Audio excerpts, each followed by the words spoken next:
বাবা, আমি এই মেয়েকে বিয়ে করতে পারবো না। তুমি প্লিজ আমাকে আর জোর করো না। যাকে বিয়ে করব তাকে যদি ভালোই না বাসতে পারি তাহলে সেই বিয়ে করে কি লাভ বলো? আর সবচেয়ে বড় কথা হচ্ছে তুমি নিশ্চয়ই চাইবে না যে তোমার এত আদরের ভাতিজি কষ্টে থাকুক। আজ প্রথম নিজের বাবার বিরুদ্ধে এতগুলো কথা বলল তনয়। ওর কথাগুলো শেষ হতে না হতেই ওর বাবা কষে একটা থাপ্পড় মারলেন। তারপর রাগে গজরাতে গজরাতে বললেন, বিয়ে যখন করবি না তাহলে ওর বিয়েটা ভেঙে দিলি কেন বল? উত্তর দে আমার কথার। তুই যদি ওকে ভালোই না বাসিস তাহলে ওর বরকে ফোন করে বলেছিস যে তোর সাথে সাফিকার রিলেশন আছে? বল। তনয় এবার ভীষণ রেগে গেছে। ওর বাবার সামনে রাগটাকে কন্ট্রোল করার চেষ্টা করছে, কিন্তু পারছে না। দাঁতে দাঁত চেপে তনয় বলল, তোমরা আমার কথা বিশ্বাস কেন করছো না? আমি বরকে কোনো কল করিনি, আর না তো কিছু বলেছি। আর সাফিকার সাথে রিলেশনের কথা আমি স্বপ্নেও ভাবতে পারি না। তোমরা সবাই জানো যে ওই মেয়েটাকে আমি দুই চোখে সহ্য করতে পারি না। তাকে ভালোবাসা বা বিয়ে করা তো দূরে থাক। এজন্যই তো আমার সন্দেহ তোর উপর। তুই ছাড়া এই বিয়ে কেউ ভাঙতে পারে না। যবে থেকে সাফিকাকে এখানে এনেছি তবে থেকে তুই মেয়েটাকে সহ্য করতে পারছিস না। তুই ওর বিয়ে ভাঙার জন্য এমন একটা জঘন্য কাজ করবি আমি ভাবতেও পারিনি। তোকে নিজের ছেলে ভাবতেও ঘৃণা লাগছে। বাবা, তুমি তোমার ছেলেকে এই চেনো? তোমার মনে হয় আমি এই ঘৃণিত কাজটা করতে পারি? আমি শিওর ওই ছেলেটাই বিয়ে করবে না, তাই এত সব ফোন দিয়ে আসছে। এমন একটা মেয়েকে কেই বা বিয়ে করতে চাইবে? জলজান্ত একটা রোবট। প্রথমে সুন্দরী দেখে হ্যাঁ বলে দিলে ও পরে হয়তো ওর ব্যবহার দেখে ওর সাথে কথা বলে আফসোস হচ্ছিল যে এমন একটা মেয়েকে কি করে বিয়ে করবে। তনয়, তুই এত বড় একটা অন্যায় করার পরেও বড় বড় কথা বলে যাচ্ছিস। লজ্জা করছে না তোর? তোর জন্য সাফিকার জীবনটা আমি নষ্ট হতে দেব না। এইসব শোনার পর আর কেউ রাজি হবে ওকে বিয়ে করতে? আমি তোর মতামত শুনতে চাইনি। আমি শুধুমাত্র আমার মতামত জানাচ্ছি। বাবা, তুমি সাফিকাকে জিজ্ঞেস করে দেখো, আর আমার সাথে বিয়ে দিলে ও আরো দুঃখী হবে। তুমি বুঝতে পারছো না? আমি কিছুতেই ওকে হ্যাপি রাখতে পারবো না। বাবা প্লিজ, তুমি জেনে শুনে ওই মেয়েটার সাথে আমার জীবনটাও নষ্ট করে দিও না। ওর জন্য আরো ভালো পাত্র পাওয়া যাবে, প্লিজ বাবা। ভালো পাত্র? আজকে মান সম্মান না থাকলে তুই ভালো পাত্র দিয়ে কি করবি? এভাবে তোর কারণে ওর বিয়ে ভেঙে গেছে। শুনলে কোনো ভালো পাত্র ওকে বিয়ে করতে রাজি হবে বল? আর সব আত্মীয় স্বজনদের কাছে আমার মুখ দেখানোর মতো ব্যবস্থা রেখেছিস তুই? আজ তোদের বিয়ে না হলে সবার সামনে মুখ দেখাতে পারবো ভেবেছিস? বাবা, তুমি মান সম্মানের কথা ভেবে আমাদের দুজনের জীবনই এভাবে শেষ করে দিতে পারো না। এতে কেউ সুখী হব না। তুমি বরং সাফিকাকেই জিজ্ঞেস করো। আমি 100% শিওর ও নিজেও আমাকে বিয়ে করতে চাইবে না। আমি কথা দিচ্ছি সাফিকা রাজি থাকলে আমি ওকে বিয়ে করে নিব। কথাগুলো বলেই তনয় ভাবতে লাগলো যে সাফিকা নিশ্চয়ই ওকে বিয়ে করতে রাজি হবে না। যদিও ফোনটাও করেনি, কিন্তু যেই করে থাক, নাম তো ওরই নিয়েছে। কে হতে পারে যে ওকে এত বাজেভাবে ফাঁসিয়ে দিয়েছে? কিন্তু ও যে বলে দিল যে সাফিকা রাজি থাকলে ও ওকে বিয়ে করে নিবে। সাফিকা যদি সত্যিই রাজি হয়ে যায় ওকে বিয়ে করতে, তাহলে না না, যে করেই হোক এখন সাফিকাকে মানাতে পারলেই ওর বাবার এই বাজে সিদ্ধান্তটা থেকে ও মুক্তি পাবে। এতক্ষণ তনয় ওর বাবা শহীদুল সাহেবের সাথে তর্ক করছিল ও চাচাতো বোন সাফিকাকে নিয়ে। সাফিকা গ্রামের মেয়ে। ওদের ওখানে নর্মাল একটা কলেজ থেকে পদার্থ বিজ্ঞানে অনার্সটা কমপ্লিট করেছে। ওর বাবা কৃষি কাজ করে, জমি জমা অনেক আছে। সাফিকারা 2 বোন, কোনো ভাই নেই। ওর ছোট বোন সানিয়া এবার কলেজে উঠল। তনয়ের বাবা ভাতিজিকে নিজের কাছে এনেছিল বিয়ে দেওয়ার জন্য। পাত্র ছোট একটি প্রাইভেট কোম্পানিতে চাকরি করে। সবকিছু ঠিকঠাকই ছিল, কিন্তু কেন জানি তনয় সাফিকাকে দেখতেই পারত না। এই কথাটা সবাই জানতো, কিন্তু আজ সাফিকার বিয়ে ছিল। হঠাৎ বরের বাবা ফোন করে জানায় যে তার ছেলে নাকি ওনাদের ফোন করে জানিয়েছে যে সাফিকার সাথে তনয়ের সম্পর্ক ছিল। শুধু তাই নয়, তনয় নাকি এটাও জানিয়েছে সাফিকা প্রেগনেন্ট। শেষের কথাটা 1 কান 2 কান হতে হতে সবার কানে পৌঁছে গেছে। সবাই এসব নিয়েই আলোচনা করছে। তনয়ের ভাষ্যমতে এই ফোনটাও করেনি, কিন্তু ওর বাবার বিশ্বাস যে এই ফোনটা ওই করেছে। তনয় ভীষণ রেগে আছে। নিজের বাবাই যেখানে ওকে বিশ্বাস করছে না, সেখানে অন্য কেউ ওকে কি বিশ্বাস করবে? সাফিকার উপরে রাগে ফেটে পড়ছে। সাফিকার মা কান্নাকাটি শুরু করে দিয়েছেন। গ্রামের সহজ সরল মানুষ, শহরে এসেছিল নিজের মেয়েকে ভালোভাবে বিয়ে দিতে, কিন্তু সেটা যে তাদের জীবনের বড় ভুল হবে তা ভাবতেও পারেনি। সবাই জানে যে এসব মিথ্যে, কিন্তু আত্মীয়দের মুখ কি করে বন্ধ করবে? সবাই শাফিকাকে ছি ছি করছে। কয়দিনের জন্য চাচার বাড়ি এসে চাচাতো ভাইয়ের সাথে এসব। শাফিকার বাবা খুব চিন্তায় আছে। এক মেয়ের বিদায় নিয়েই যদি এত কিছু হয়ে যায়, তাহলে উনি ওনার ছোট মেয়ের বিয়ে দিবেন কি করে? তনয়ের গার্লফ্রেন্ড আছে, ওদের 2 বছরের রিলেশনশিপ। ওকে ছাড়া তনয় আর কাউকেই বিয়ে করতে পারবে না। তাছাড়া গ্রামের সহজ সরল ন্যাকা টাইপের মেয়ে দেখলেই তনয়ের গা জ্বালা করে। এই কারণেই শাফিকাকে ওর অপছন্দ। সব সময় বাধ্য মেয়ের মতো সবার হুকুমের আশায় থাকে। যে যা বলে তা অক্ষরে অক্ষরে পালন করে। নিজস্বতা বলতে কিছুই নেই এই মেয়ের। আর তাকে নাকি ও ভালোবাসে, কথাগুলো ভাবতেই গা ঘিন ঘিন করে ওঠে তনয়ের। তনয়রা 2 ভাই আর 1 বোন। ওর ভাই তুষার মাস্টার্স করছে, আর ছোট বোন তন্নি সানিয়ার সমান, সবে কলেজে উঠল। তনয়রা মাঝে মধ্যেই গ্রামে যেত, তবে শাফিকা এই প্রথম ওদের বাসায় এসেছিল। এর আগেও তনয় শাফিকাকে পছন্দ করতো না, কেমন যেন মরা মরা টাইপের মনে হয় শাফিকাকে ওর। হঠাৎ শাফিকার মায়ের কান্না বেড়ে গেল, সবার ছোটাছুটিও বেড়ে গেল। তনয় আর ওর বাবাও সেদিকে ছুটে গেল। শাফিকা ঘরের দরজা লাগিয়ে দিয়েছে। কারো বুঝতে বাকি রইল না যে ও কি করতে চলেছে। তনয়ের বাবা তনয়কে শাসাতে লাগলো। যদি শাফিকার কিছু হয়ে যায়, আমি তোকে কখনো ক্ষমা করব না। আমি ভুলে যাব যে তুষার ছাড়া আমার আরেকটা ছেলে ছিল। তনয় সবার সাথে দরজা ধাক্কা দিতে লাগলো আর বলতে লাগলো, সাফিকা, তুমি কি পাগল হয়ে গেছো? মানুষের কথায় নিজের জীবন কেন শেষ করতে চাচ্ছ তুমি? আমি বলছি দরজা খোলো। দেখো, তুমিও জানো আর আমিও জানি যে আমাদের মধ্যে কোনো সম্পর্ক নেই। তাহলে তুমি কেন নিজেকে শেষ করে দিতে চাইছো? টেস্ট করালেই তো সব প্রমাণ হয়ে যাবে। কিন্তু ভেতর থেকে কোনো সাড়া না পেয়ে সবাই আরো বেশি চিন্তা করতে লাগলো। সবাই দরজা ভাঙার প্রস্তুতি নিতে লাগলো। তনয়ের বাবা তখন বলতে লাগলেন, শাফিকা মামুনি, তুই দরজা খোল। তনয় তোকে বিয়ে করবে। আমার বাড়ি থেকে তোর কোনো অসম্মান আমি হতে দেব না। আমি কথা দিচ্ছি, আজ থেকে তুই এই বাড়িতেই থাকবি। আমিও দেখব কে তোকে অসম্মান করে কথা বলে। আমি বেঁচে থাকতে কেউ তোকে একটা কথাও শোনাতে পারবে না। তনয় রাজি হয়েছে। ও বলেছে যে তুই রাজি থাকলেও তোকে বিয়ে করবে। আমাদের আর টেনশন বাড়াস না মা, দরজাটা খোল। শহীদুল সাহেব কথাগুলো বলার সাথে সাথেই শাফিকা দরজা খুলে বের হয়ে আসলো। বউয়ের সাজে পুরো অপসরীর মতো দেখতে লাগছে শাফিকাকে। এরকম একটা মেয়ের বিয়েতেও যে এত কাহিনী হতে পারে তা কে জানতো? এতক্ষণ সবাই এটা নিয়ে কানাঘুষা করছিল যে তনয়ের মতো একটা ছেলে এমন একটা জঘন্য কাজ কি করে করতে পারলো, তাও আবার নিজেরই চাচাতো বোনের সাথে। আর এখন বিয়েও করতে চাইছে না। কি ছেলে রে বাবা! অথচ যখনই শুনেছে যে তনয় শাফিকাকে বিয়ে করতে রাজি হয়েছে, তখনই আবার বলতে শুরু করলো, দেখেছো আজকালের ছেলে মেয়েদের কাজকর্ম, পাপ করে আবার স্বীকারও করে। আরে ভাই, বিয়ে যখন করবি আগে জানালেই পারতি, পারিবারিক ভাবেই বিয়ে দিত। এত নাটক করার কি দরকার ছিল? আসলে মানুষের কাজই হচ্ছে অন্যের সমালোচনা করা। কে কেমন তা না জেনেই সবাই মন্তব্য করা শুরু করে। ঘটনাটা আদৌ সত্যি কিনা তা যাচাই করার প্রয়োজনও বোধ করে না। শাফিকা বের হতেই ওর মা বাবা ওর কাছে ছুটে গেল। ওর মা কান্না করতে করতে ওকে জড়িয়ে ধরে বলল, মা, তুই আমাদের কথা না ভেবে কি করতে যাচ্ছিলি? তুই যদি এমন করিস আমাদের কি হবে বল? তুই না আমাদের সাহসী কন্যা। আমি জানি মানুষের কথায় তুই এমন কোনো কাজ করবি না। আমি কালকেই তোকে গ্রামে নিয়ে যাব, তুই যা চাস তাই হবে। শাফিকা এক ফোঁটা কান্নাও করেনি। বরপক্ষ আসবে না শোনার পর থেকে চুপ হয়ে আছে। একটু আগেও ও যখন দেখলো যে ওর জন্য ওর চাচা নিজের ছেলের সাথে তর্ক করছে, তখন ব্যাপারটা ওর কাছে খুব খারাপ লাগছিল। তাই দরজা বন্ধ করেছিল একটু একা থাকার জন্য। কিন্তু সবাই যে উল্টাপাল্টা ভাববে এটা ওর মাথাতেই আসেনি। ওর মায়ের থেকে নিজেকে ছাড়িয়ে নিয়ে শাফিকা বলল, মা, তোমরা কি ভাবছিলে বলো তো আমি কেন সুইসাইড করব? আমি তো কোনো দোষ করিনি। যে দোষ করেছে শাস্তি তো তার পাওয়ার কথা। আর তোমার কি মনে হয় এখন গ্রামে গেলেই সব ঠিক হয়ে যাবে? এই খবরটা কি গ্রামে পৌঁছায়নি? সমস্যা থেকে পালালেই তা সমাধান হয়ে যায় না, সমস্যাকে মোকাবেলা করতে হয়। এটা আমার জীবন, আমার সমস্যা, তাই সমাধানটাও আমাকেই খুঁজতে হবে।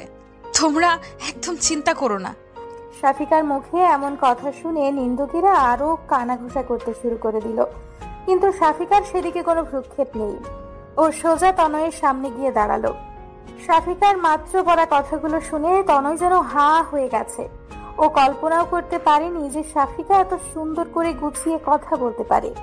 তনয় এটা ভেবে খুশিই হলো যে শাফিকা নিশ্চয়ই খুবই বুদ্ধিমতী একটা মেয়ে, আরো নিশ্চয়ই নিজের জীবনটা নষ্ট করার জন্য তনয়কে বিয়ে করতে চাইবে না। কারণ ফোনটা তনয় না করলেও সবাই জানে যে ফোনটা ওই করেছিল। সে অনুযায়ী ওর মতো একটা ছেলেকে শাফিকা নিশ্চয়ই বেছে নিবে না বিয়ের জন্য। ওর জীবনের সমস্যা নিজেই সলভ করবে। কিন্তু শাফিকা ওর দিকে যতই এগিয়ে আসছে তনয়ের হার্টবিট ততই বাড়ছে। শাফিকাকেও একটা নরম মেয়ে ভেবেছিল, কিন্তু ও তো একটা সাহসী মেয়ে বলেই মনে হচ্ছে এখন। শাফিকা তনয়ের একদম সামনে এসে থেমে গেল। তনয় ভাবছে যে এবার হয়তো শাফিকা ওকে একটা থাপ্পড় দিয়ে জানতে চাইবে যে ও ওর সাথে এমনটা কেন করলো। কিন্তু শাফিকা ওকে অবাক করে দিয়ে জিজ্ঞেস করলো, আপনি কি সত্যি আমাকে বিয়ে করতে রাজি হয়েছেন? শাফিকার মুখ থেকে কথাটা শুনে তনয় কি বলবে বুঝে উঠতে পারছে না। আজ প্রথম শাফিকার এমন ব্যবহার দেখে এমনিতেই বিস্মিত হয়ে গেছে ও। তার উপর আবার ওকে জিজ্ঞেস করছে বিয়ে করতে রাজি হয়েছে কিনা। মেয়েটি আসলে কি চাইছে বুঝতে পারছে না তনয়। শাফিকা সবার সামনে ওকে এমন ভাবে কথাটা জিজ্ঞেস করছে যেন ও নিজেও এটাই চাচ্ছিল। তনয়কে চুপ থাকতে দেখে শাফিকা আবারও বলল, দেখুন, আমি আপনাকে জোর করছি না। আপনি যদি সত্যি আমাকে বিয়ে করতে চান আমার কোনো আপত্তি নেই। আমি আপনাকে বিয়ে করতে রাজি আছি। আপনি আর একটু ভেবেচিন্তে তারপর সিদ্ধান্ত নিন। শুধুমাত্র সবার জোরাজোরিতে আপনি আপনার জীবনের এত বড় কোনো সিদ্ধান্ত নিন, এটা আমি চাই না। আমি আবারও জানতে চাইছি, আপনি কি সত্যি আমাকে বিয়ে করতে চান? তনয় রাগে ফুঁসতে ফুঁসতে বলল, তুমি তো রাজি হবেই। আমার তো মনে হয় যে এসব কিছুর পেছনে তোমারই হাত আছে। 1 মিনিট, সত্যি তো এসব তোমার প্ল্যান নয় না? মানে আমাকে বিয়ে করার জন্য তুমি এসব করনি তো? আমার তো এখন তোমাকেই সন্দেহ হচ্ছে। আমার পুরো পরিবারকে বশ করে নিয়ে আমাকেই তাদের কাছে খারাপ বানাচ্ছ। আপনার বুদ্ধির তারিফ করতে হয় মিস্টার তনয়। আমাকে কি মনে হয় আপনার? আমি কি এতটাই বোকা যে খাল কেটে কুমির আনবো? আর আপনাকে বিয়ে করা যদি আমার এতই শখ থাকতো তাহলে কি আমার নিজের বিয়ে ভেঙে এত নাটক করতাম? নিজের আর পরিবারের মান মর্যাদা খুইয়ে এই কাজটা করতে হতো না। বড় আব্বুকে বললেই কাজটা হয়ে যেত। আপনার কি মনে হয় বলুন তো? বড় আব্বুকে বললে তিনি কি আমার কথা ফেলতে পারতেন? তনয়, তোর কি মাথা খারাপ হয়ে গেছে নাকি? কি সব আবোল তাবোল বলছিস? তুই বলেছিস যে শাফিকা রাজি হলে তুই ওকে বিয়ে করবি। এবার তো ওর মতামত শুনলি। আমি আর সময় নষ্ট করতে চাই না। এমন সময় তুষার এসে বলল, বাবা, কিছু মনে না করলে একটা কথা বলতাম না? মানে ভাইয়া শাফিককে পছন্দ করে না। তুমি না হয় জোর করে ওদের বিয়ে দিলে, কিন্তু তারপর কি হবে? তুমি কি একবারও সেটা ভেবে দেখছো? ওরা কখনো সুখী হবে না। তাহলে জোর করে এই বিয়ে দেওয়া কি মনে হয়? আমি বলছিলাম যে ভাইয়া কেন জোর করতে হবে? আমি তো আছি যদি তোমাদের কারোর কোনো অমত না থাকে তো। আর সবচেয়ে বড় কথা, শাফিকা রাজি হলে। মাথা নিচু করে কথাগুলো বলা শেষ করেই তুষার আবার মুখের দিকে তাকায়। তনয় যেন আলোর দিশা খুঁজে পায়, কিন্তু ওর বাবার হুঙ্কারে সব ফিরে পায় দুই ভাই। তোমরা কি ভুলে যাচ্ছ যে তোমাদের বাবা এখনো বেঁচে আছে আর সে তোমাদের সামনে আছে? তুষার, তুই এর মাঝে নাক গলাবি না। আর তনয়, ছোট ভাইকে দেখে শিখতে হবে তোর। ওর যেটুকু আত্মসম্মান বোধ আছে তোর সেটুকু নেই। আমার সিদ্ধান্তই শেষ সিদ্ধান্ত। বেশি কথা না বলে বিয়ের জন্য তৈরি হয়ে যা। তারপর তনয় আর অনিচ্ছাকৃত শাফিকাকে বিয়ে করে নিল। নিজের বাবা আর শাফিকাকে ও চরম শত্রু মনে হচ্ছিল। আস্তে আস্তে সবকিছু স্বাভাবিক হয়ে গেল। আত্মীয়রা সবাই এক এক করে চলে যেতে লাগলো। শাফিকার পরিবার আর ওর একমাত্র ফুপুর পরিবার রয়ে গেল। বাকি সবাই চলে গেল। রাত 10টার বেশি বেজে গেছে। শাফিকা ওর বোন সানিয়া আর তন্নির সাথে রুমে বসে অপেক্ষা করছে। শাফিকা এর মধ্যেই বিয়ের শাড়ি পরিবর্তন করে একটা 3 পিস পরে নিয়েছে। সানিয়া আর তন্নি ভয়ে আছে যে তনয় যে আজ শাফিকাকে আরো কি কি কথা শোনাবে কে জানে। ওর যে পরিমাণ রাগ, তন্নি তো তনয়কে ভীষণ ভয় পায়। ওর সামনে জোরে কথা পর্যন্ত বলে না, অথচ তুষারের সাথে কত ফ্রি। সানিয়া আর শাফিকার সাথেও তুষার অনেক ফ্রিলি কথা বলে। এই কারণে সবাই তুষার ভাই বলতে একেবারে পাগল।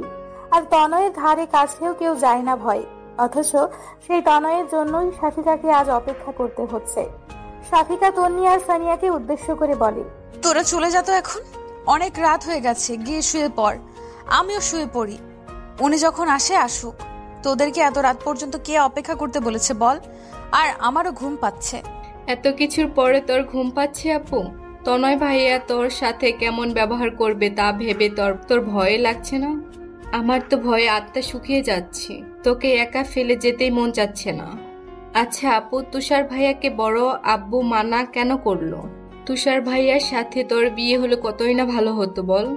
সানিয়া কথাটা বলতে না বলতেই তনয় রুমে ঢুকতে ঢুকতে বলল, তোমার বড় আব্বুর আমার মাথা খারাপ না করলে যে চলছিল না।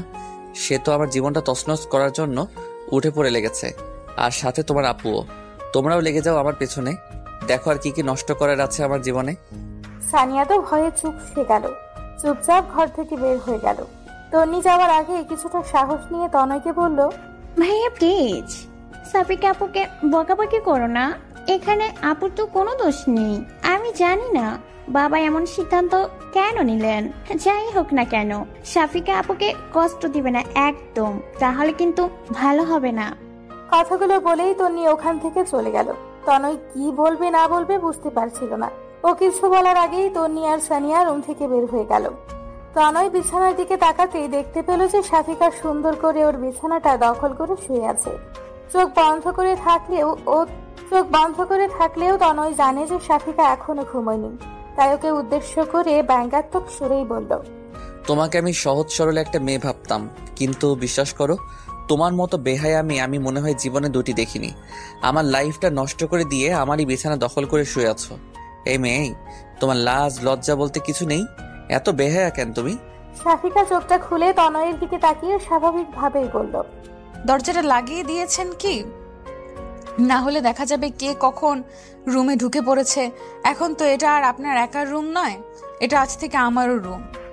বিয়ে করেছে আপনাকে, আপনার রুমটা তো আজ থেকে আমারও। সো নিজের রুমে ঘুমাবো না তো কি এখন অন্য কোথাও গিয়ে ঘুমাবো নাকি? লাইটটা অফ করে দিয়ে শুয়ে পড়ুন, লাইট জ্বালানো থাকলে আমার ঘুম আসতে চায় না। তনয় নিজের রাগটা আর কন্ট্রোল করতে পারছে না। শাফিকার দিকে এগিয়ে গিয়ে শাফিকার হাত ধরে টানতে লাগলো আর বলতে লাগলো, এক্ষুনি আমার রুম থেকে বের হয়ে যাবে। তোমার যেখানে খুশি থাকো গিয়ে, আমার রুমে তোমার কোনো জায়গা নেই।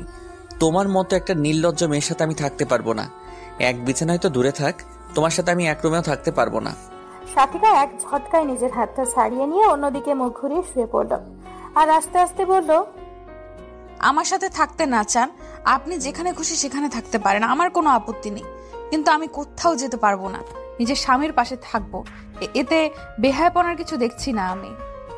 তনয় নিজেও শাফিকার পাশে শুয়ে পড়ল আর বলতে লাগলো, কত বড় সাহস তোমার, আমার রুম থেকে আমাকেই তাড়াচ্ছ? বিয়ে হয়েছে কি মনে হচ্ছে কোনো অদৃশ্য পাওয়ার পেয়ে গেছো? আগে তো পুরো মিনি বিড়াল হয়ে থাকতে। আমার তো এখন মনে হচ্ছে যে এসবের পিছনে তোমারই হাত আছে। তুমি আমাকে ভালোবাসো, তাই না? স্বীকার কেন করছো না? বিয়ে তো করেই নিয়েছো, এইবার অন্তত নিজের ভুলগুলো স্বীকার করো। কথাগুলো বলেই তনয় শাফিকাকে নিজের দিকে ঘুরিয়ে নিল। তারপর শাফিকার থুতনিতে হাত দিয়ে ধরে বলতে লাগলো, এত তেজ কোথায় ছিল বলো তো? তোমার এই তেজ ভাঙাতে না আমার বেশি সময় লাগবে না। তোমার আসল রূপ আমি সবার সামনে এনেই ছাড়বো। Just wait and see. কথাগুলো বলেই তনয় শাফিকার থুতনি ছেড়ে দিয়ে পাশ ফিরে শুয়ে পড়ল। শাফিকা এতক্ষণ তনয়ের কথা শুনছিল, এবার শাফিকা কান্না শুরু করে দিল। আজ সারাদিন এত কিছু হয়ে গেছে, তবুও শাফিকা এক ফোঁটা কান্নাও করেনি। কিন্তু এখন ওর কান্নাগুলো যেন আর বাধা মানছে না, দু চোখ ছাপিয়ে আসছে। কান্না করতে করতে শাফিকা বলতে লাগলো, কেন সবাই আমাকে দোষ দিচ্ছে বলুন তো? আপনি বর পক্ষকে ফোন করেছিলেন, আপনি বলেছেন যে আমি নাকি প্রেগনেন্ট। এ কথা শুনে কেউ আপনাকে কিছু বলেছে? একবারও আপনার দোষ দিয়েছে? কিন্তু আমাকে বলেছে, সবাই বলেছে যে আমি একটা দুশ্চরিত্রা মেয়ে, যে কিনা চাচার বিয়েতে 2 দিনের জন্য এসেই নিজেকে কন্ট্রোল করতে পারিনি। এমনকি আরো কি কি বাজে কথা বলেছে যা আমি ভাষায় প্রকাশ করতে পারবো না। কিন্তু আপনাকে কেউ বলেছে দুশ্চরিত্র? কেউ বলেছে যে ছেলেটা নিজেকে সামলাতে পারেনি? বলেনি, কারণ আপনি ছেলেরা নাকি এমনই হয়, কিন্তু মেয়েদের নাকি মানিয়ে চলতে হয়। আমার শুধুমাত্র বিয়েটা ভাঙেনি, আমার সম্মান, আমার বাবা মায়ের সম্মান সব কিছু আপনি ধুলোয় মিশিয়ে দিয়েছেন। তারপরেও আমি আপনাকে বিয়ে করেছি শুধুমাত্র আমার বাবা মায়ের মুখের দিকে তাকিয়ে। আমার বাবা মা নিজের মান সম্মান বাঁচাতে আমাকে এখানে নিয়ে এসেছিল, কিন্তু কি লাভ হলো বলুন? সেই মান সম্মান তো ধুলোর সাথে মিশে গেল। আমাকে বিয়ে দেওয়ার জন্য এখানে কেন আনা হয়েছিল আপনি কি জানেন?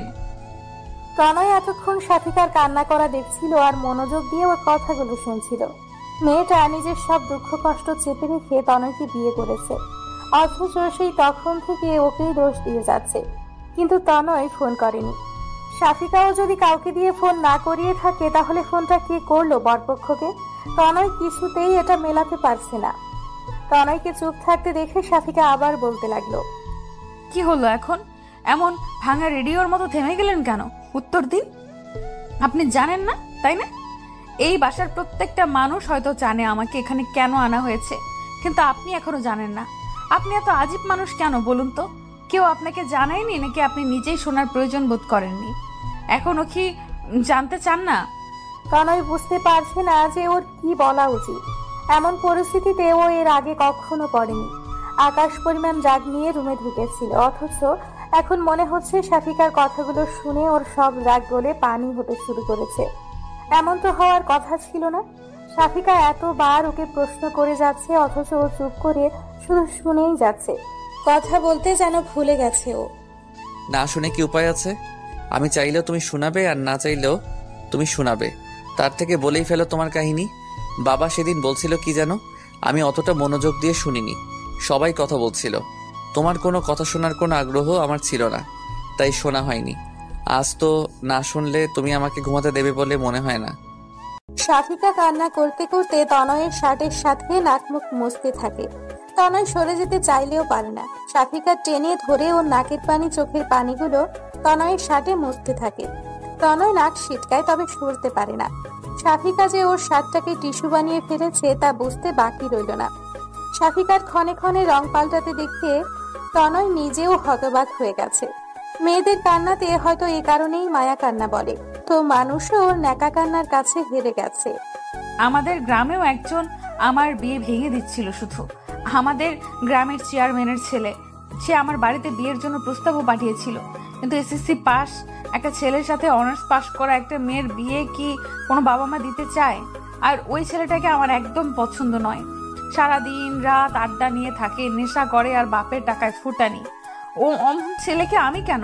কোনো ভালো মেয়ে বিয়ে করতে চাইবে না, কিন্তু ওই যে জোর যার মুল্লুক তার, যে বিয়ে ভাঙা বন্ধের জন্য আমাকে এখানে আনলো, সে এখানে এসেও একই অবস্থা, তাও আবার বিয়ের দিন আরেক ধাপে গিয়ে।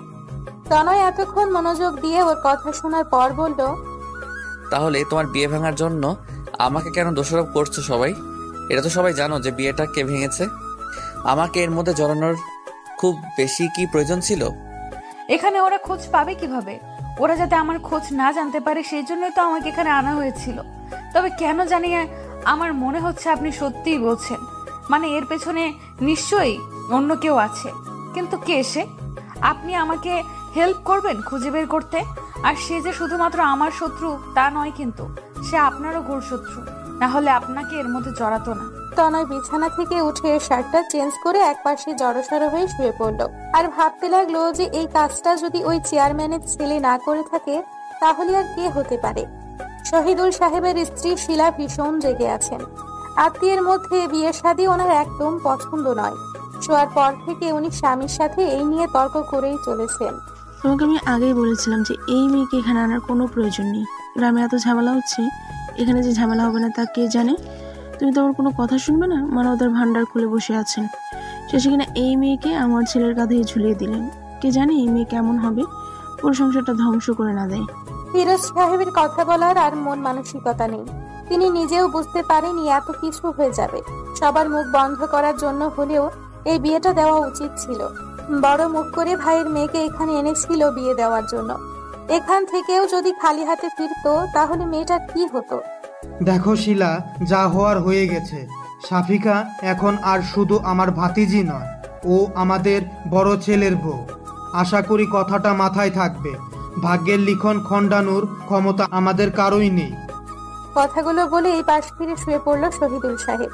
শিলা আবার বলতে লাগলো, আমার ছেলেকে জোর করে বিয়ে দিয়েই ভাবছো যে সে আমার ছেলের ভালোবাসা পেয়ে গেল? আমার ছেলে ওই মেয়েকে কখনো মেনে নেবে না, আর আমিও না। আত্মীয়দের সামনে তুমি সবার মান রাখতে চেয়েছিলে, তা রাখা শেষ। এবার আমার যা করার তাই করব। কালকেই ওই মেয়েকে আমি ওর বাবা মার সাথে গ্রামে পাঠানোর ব্যবস্থা করছি। তুমি এর মাঝে একদম নাক গলাবে না। আমি ওই মেয়েকে কিছুতেই নিজের বৌমা হিসেবে মানি না। আর আমার ছেলের উপর আমার পুরো বিশ্বাস আছে। ও নিজেও ওই মেয়েকে নিয়ে সংসার করতে পারবে না। যা হওয়ার হয়ে গেছে, আর সামনে যাওয়া উচিত তাই হবে। শহীদুল সাহেব নিজের স্ত্রীকে ধমক দিয়ে বললেন, তোমার মাথা কি খারাপ হয়ে গেছে? কি উল্টাপাল্টা বলছো? একটা পবিত্র সম্পর্ক শুরু না হতেই তুমি শেষ করে দেওয়ার কথা ভাবছো? তুমি কি মানুষ? আমার ছেলেকে আমি ভালো করেই চিনি। ও এমন কিছুই চাইবে না, আর না তো আমি এমন কিছু হতে দেব। সাফিকা এই বাড়িতেই থাকবে, কোথাও যাবে না। আশা করি কাল এই নিয়ে আর কোনো ঝামেলা করবে না। এর ফল কিন্তু ভালো হবে না। শিলা আরো কিছুক্ষণ বকবক করে থেমে গেলেন। স্বামীর সাথে যত ঝগড়াই করুক না কেন, সবার সামনে তার বিরুদ্ধে কথা বলার সাহস তার নেই। আর তার কথা শহীদুল সাহেব শুনবে না জেনেও এতক্ষণ তর্ক করলো। তার ক্ষমতা থাকলে তো এই বিয়েটা হতেই দিত না। এসব ভেবে মনে মনে সাফিকা, ওর বাবা মা আর নিজের স্বামীকে গালাগালি করতে করতে ঘুমিয়ে পড়লেন শিলা। তুষার ছাদে গিয়ে একটার পর একটা সিগারেট শেষ করছে আর ভাবছে যে ওর মা আত্মীয়ের সাথে বিয়ে শাদী পছন্দ করে না বলে সাফিকাকে বিয়ে করার দুঃসাহস দেখাতে পারেনি। অনেকবার বলতে চেয়েও ওর বাবা মাকে বলতে পারেনি কথাটা, অথচ আজ ওরই ভাইয়ের সাথে বিয়ে হয়ে গেল। ওর মায়ের লজিক খাটলো না, অথচ নিজের পছন্দটাকেও বিসর্জন দিয়ে দিল। নিজের উপরেই প্রচুর রাগ হচ্ছে তুষারের। একবার ওর বাবাকে বলেই দেখতো, হয়তো ওর বাবা ব্যবস্থা করত। কিন্তু আজ ওর বাবা ওর ইচ্ছে থাকা সত্ত্বেও তনয়ের সাথে সাফিকার বিয়ে কেন দিল সেটা ওর মাথায় আসছে না। তনয় তো সাফিকাকে মোটেও পছন্দ করে না, কিন্তু এখন তনয় যদি সাফিকার সাথে নাও থাকে তবুও তো সাফিকাকে পাবে না। ওর ভাগ্যটা কেন এত খারাপ হলো? সাফিকাকে এত করে মন থেকে চেয়েও নিজের করতে পারলো না, অথচ তনয় না চাইতেই সাফিকাকে পেয়ে গেল। যে যার কদর বোঝে না সে তার ভাগ্যেই কেন পড়ে? সাফিকা কি ভালো থাকবে তনয়ের সাথে? তনয় কি আদৌ ভালোবাসতে পারবে সাফিকাকে? অনেক রাত পর্যন্ত এসব ভাবতে থাকে তুষার। তনয় সকালে ঘুম থেকে উঠে ফ্রেশ হয়ে এসে দেখে যে সাফিকা তখনও ঘুমোচ্ছে। তন্নি এসে একবার ডেকে গেছে নাস্তা করার জন্য। রাতে অনেকক্ষণ কান্না করে তারপর ঘুমিয়েছে, তাই তনয় ওকে ডাকতে চাচ্ছিল না। কিন্তু আবার সানিয়া ডাকতে এসেছে, তাই অনিচ্ছা সত্ত্বেও তনয় সাফিকাকে আস্তে আস্তে ডাকতে লাগলো। সাফিকার সেদিকে যেন কোনো খেয়ালই নেই, কেউ একজন যে ওকে ডাকছে। হঠাৎ চোখ খুলেই তনয়কে দেখতে পেয়ে লাফ দিয়ে উঠে সাফিকা, তারপর চোখ কসলাতে কসলাতে বলতে থাকে, আপনি এখানে? ও সরি, আসলে ঘুম থেকে উঠে ভুলেই গেছিলাম যে কাল আমার বিয়ে হয়েছে। তনয় রুম থেকে বের হওয়ার সময় বলতে লাগলো, ভাগ্যি সেটা ভুলে যাওনি যে কার সাথে বিয়ে হয়েছে। কিছু বললেন মনে হয়? না, বললাম যে ফ্রেশ হয়ে তাড়াতাড়ি চলে আসো, আর যেন কাউকে পাঠাতে না হয়। বাথরুমে ঢুকেই সাফিকার মনে পড়লো যে ওর সবকিছু তো তন্নির রুমে। সানিয়া, তন্নি আর ও এই কয়দিন একসাথেই থাকতো। তারপর ওই রুম থেকে বের হয়ে সাফিকা তন্নির রুমে চলে গেল। তনয় ডাইনিং টেবিলে গিয়ে দেখলো যে ওর কুকুরা সবাই নাস্তা করতে বসেছে। বাড়ির বড়রা সবাই বসেছে, কিন্তু ওর মা আসেনি। তা নাকি মাথা ব্যথা করছে। তনয় বুঝতে পারলো যে ওর মা কেন আসছে না। ওর মাকে ওর চেয়ে ভালো আর কেউ জানে না হয়তো। ও না গেলে যে ওর মা আসবে না তা বুঝতে পেরে ও মাকে ডাকতে চলে গেল। ওর মায়ের রুমে ঢুকে খাবার খেতে যেতে বললেই ওর মা বলতে লাগলো, তুইও তো শুধু তোর বাবার কথাই শুনবি, আমার কথার কি মূল্য আছে কারো কাছে? তোর বিয়ে নিয়ে আমার কত স্বপ্ন ছিল, সব শেষ করে দিলি তোরা। এখন আমাকে কেন লাগবে? যা তোর বউয়ের কাছে যা, আমাকে ডাকতে হবে না। মা, আমাকে যেন আর কিছু বলতে না হয়। তাড়াতাড়ি চলো, সবাই অপেক্ষা করছে তোমার জন্য। ফুপুরা চলে যাবে, নাটক বাদ দিয়ে চলো। ওর মা মানে শিলা বিছানা ছেড়ে উঠে বলল, আমি যাচ্ছি, তবে ওই মেয়ে যেন আমার সামনে না আসে। ওই মেয়ের সাথে আমি এক বাড়িতে থাকতে পারবো না। ও যেন ওর বাবা মায়ের সাথে আজকে চলে যায়। তখন শহীদুল সাহেব এসে বললেন, সাফিকা কোথাও যাবে না। তনয় যেখানে থাকবে সাফিকাও সেখানে থাকবে। তুমি যদি সাফিকাকে এই বাড়িতে না রাখতে চাও তাহলে তনয়ও থাকবে না। আমি ওদের বাসা ঠিক করে দেব। দেখছিস তো তোর বাবার কথা, নিজের ভাতিজির জন্য এক্ষুনি আমাকে তোর থেকে আলাদা করে দিতে চাইছে। আমি কিন্তু মা, বাবা, তোমরা থামবে একটু? এখন এসব বলার সময় নয়, যা হওয়ার হয়ে গেছে। ধীরে সুস্থে বসে এসব নিয়ে আলোচনা করে সিদ্ধান্ত নেওয়া যাবে। এবার চলো। কথাগুলো বলে রুম থেকে বের হতেই দেখতে পেল যে সাফিকা দরজার সামনে দাঁড়িয়ে আছে। ওর চোখ থেকে টপ টপ করে পানি পড়ছে। তনয়কে দেখে বলল, আপনাদের ডাকতে এসেছিলাম। আসলে আমার খেতে ইচ্ছে হচ্ছে না, আপনারা খেয়ে নিন, আমার ক্ষুধা লাগলে খেয়ে নিব। বলেই ওখান থেকে দৌড়ে তন্নির রুমে চলে গেল সাথিকা। তনয় ওর পেছনে গিয়ে বলতে লাগলো, তোমরা কি শুরু করলে বলতো? সবাইকে আমাকে পেয়েছো জানানোর জন্য? আমাকে একটু বোঝার চেষ্টা করো। আমার মনের উপর দিয়ে কি ঝড় যাচ্ছে তা কাকে বোঝাবো? সবাই তো নিজেকে নিয়ে ব্যস্ত। তনয়ের কথা শুনে সাথিকা দৌড়ে গিয়ে ওকে জড়িয়ে ধরলো। তারপর বলতে লাগলো, আপনার স্ত্রী হিসাবে না হোক, অন্তত কাজিন হিসাবে হলেও আমাকে আপাতত এখানে থাকতে দিন প্লিজ। আমি এখন ওই গ্রামে যেতে পারবো না। ওখানে গেলেই ওই রিমনের অত্যাচার, আমি বাড়ি থেকে বের পর্যন্ত হতে পারি না। আর এখন তো আরো বেশি করে আমার পেছনে লাগবে, বলবে যে বাইরে এসে আমার বিয়ে হলো না। তনয় এমনিতেই অনেক চিন্তায় আছে, তারপর আবার ওর মায়ের নতুন ঝামেলা। ওর গার্লফ্রেন্ড রিয়াকে ব্যাপারটা কি করে বোঝাবে সে চিন্তায় অস্থির। আর এদিকে সাথিকা আর ওর মায়ের ঝামেলা।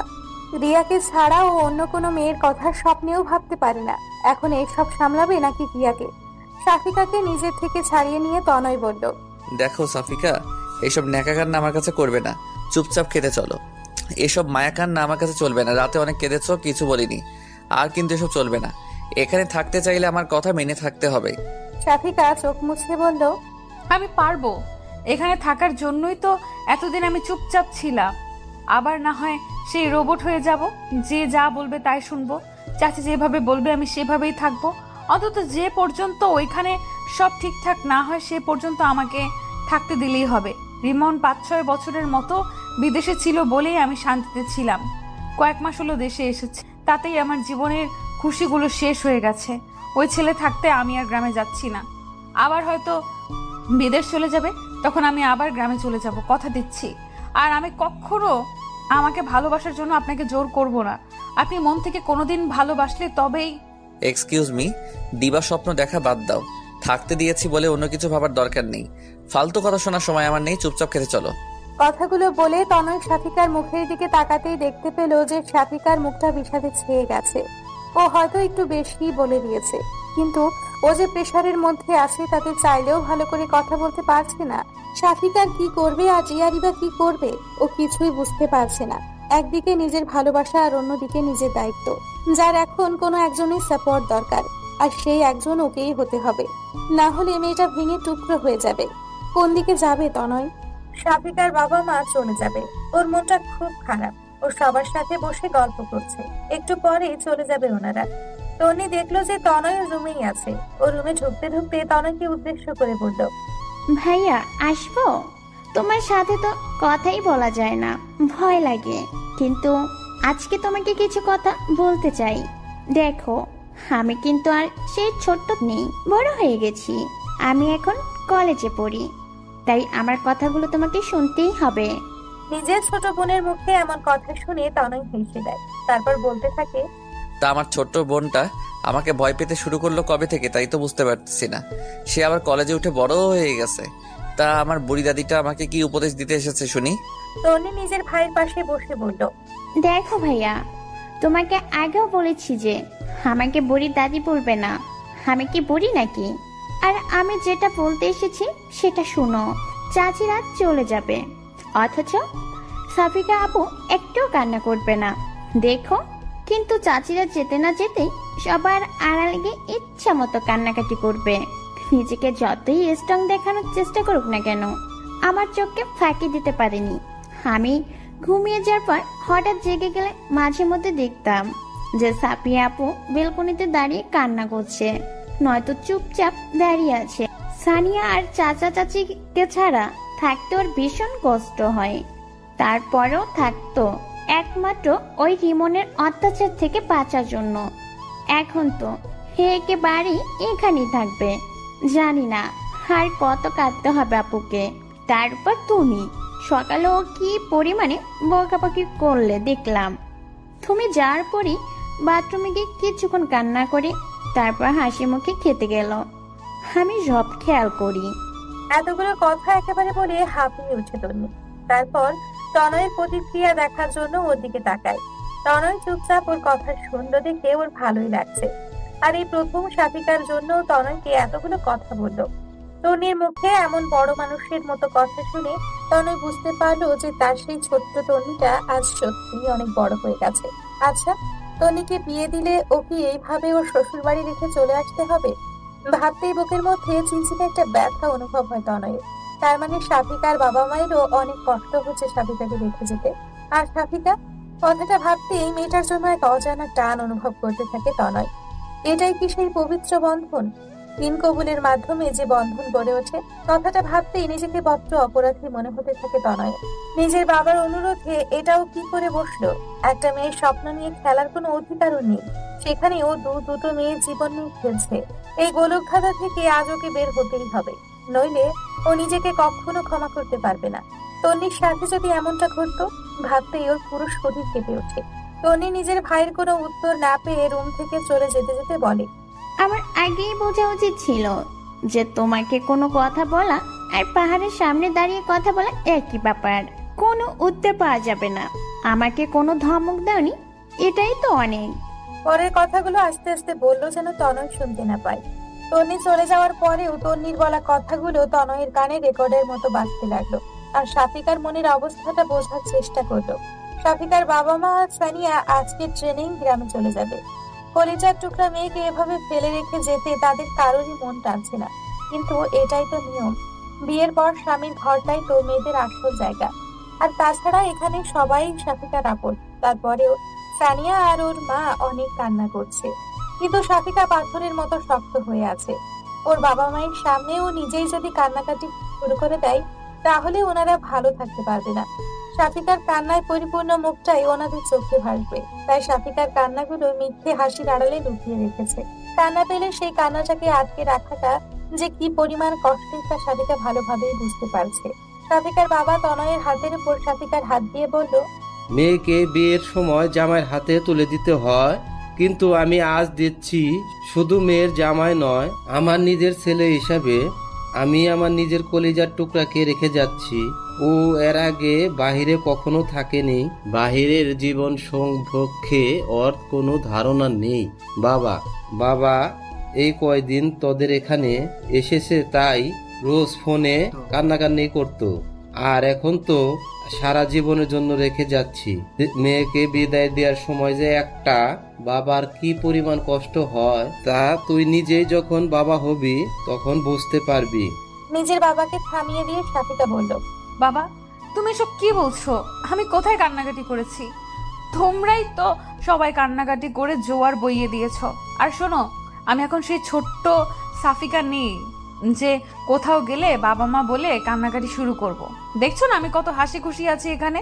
আমাকে কি পরের বাড়িতে রেখে যাচ্ছ নাকি? এখানে সবাই আছে, বড় আব্বু, চাচি, তন্নি। তুমি একদম চিন্তা করবে না আমাকে নিয়ে। আর সানিয়া তো আছেই, নিজের খেয়াল রাখবে। আর সানিয়া, সারাক্ষণ টিভি আর ফোন না দেখে ঠিকঠাক পড়াশোনা করবি, আর বাবা মায়েরও খেয়াল রাখবি, আর নিজের খেয়ালও রাখবি। কাজ ছাড়া একদম বাইরে যাবি না। আর মা, তুমি নিজেও ঠিকঠাক ওষুধ খাবে আর বাবাকেও খাওয়াবে। খাওয়া দাওয়া ঠিক মতো করবে, একদম অনিয়ম করবে না। শাফিকার বাবা মায়ের সাথে কথা বলার সময়ও খেয়াল করলো যে ওর হাত এখনো তনয়ের মুঠোর মধ্যেই আছে। তাড়াতাড়ি নিজের হাত ছাড়াতে গেলে তনয় তার শক্ত করে চেপে ধরে। শাফিকা তনয়কে বুঝতে পারছে না, এই ভালো ব্যবহার করছে আবার এই খারাপ ব্যবহার করছে। তনয়ের কোনটা আসল ব্যবহার আর কোনটা নকল তা বুঝতে পারছে না শাফিকা। সবাই যে বলতো বিয়ে হলেই নাকি স্বামী স্ত্রীর মধ্যে একটা অদৃশ্য মায়ার বন্ধন সৃষ্টি হয়ে যায়, তাহলে ওদের মধ্যে সেই বন্ধনটা কেন তৈরি হচ্ছে না এখনো? নাকি সম্পর্ক আসলে এত সহজ নয়, নাকি আরো সময় লাগবে? কিন্তু সকালে তনয় তো বলেছিল যে সে নাকি শাফিকাকে ভালোবাসতে পারবে না। তার মানে কি সেটাই সত্যি? ওর চাচার অনুরোধে শুধু বিয়ে করেছে তনয়কে, তার মানে তনয়কে সত্যিই কোনোদিন ভালোবাসবে না? কথাগুলো ভাবতে মনের মধ্যে কল্পনায় আকাশে মেঘ জমতে শুরু করে।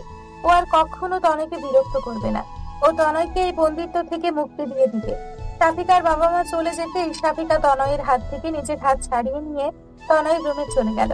তনি ওর রুম থেকে শাফিকার সব জিনিস দিয়ে গেছে তনয়ের রুমে। শাফিকা এখনো জানে না যে তনয় অন্য একটা মেয়ের জন্য ওর সাথে এমন ব্যবহার করছে। শাফিকা চলে যেতেই তনয়ের খেয়াল হয় যে ও এতক্ষণ শাফিকার হাত শক্ত করে ধরে রেখেছিল, কিন্তু কেন ধরেছিল তাও নিজেও জানে না। হঠাৎ ও তন্নির বলা কথাগুলো মনে পড়তেই দৌড়ে রুমে চলে যায়। শাফিকা মাথা নিচু করে বসেছিল। তনয় আস্তে আস্তে ওর সামনে গিয়ে বলতে লাগলো, চাচা চাচি গিয়েছে তো কি হয়েছে? আমরা তো আছি নাকি? আমাদের উপর বিশ্বাস নেই?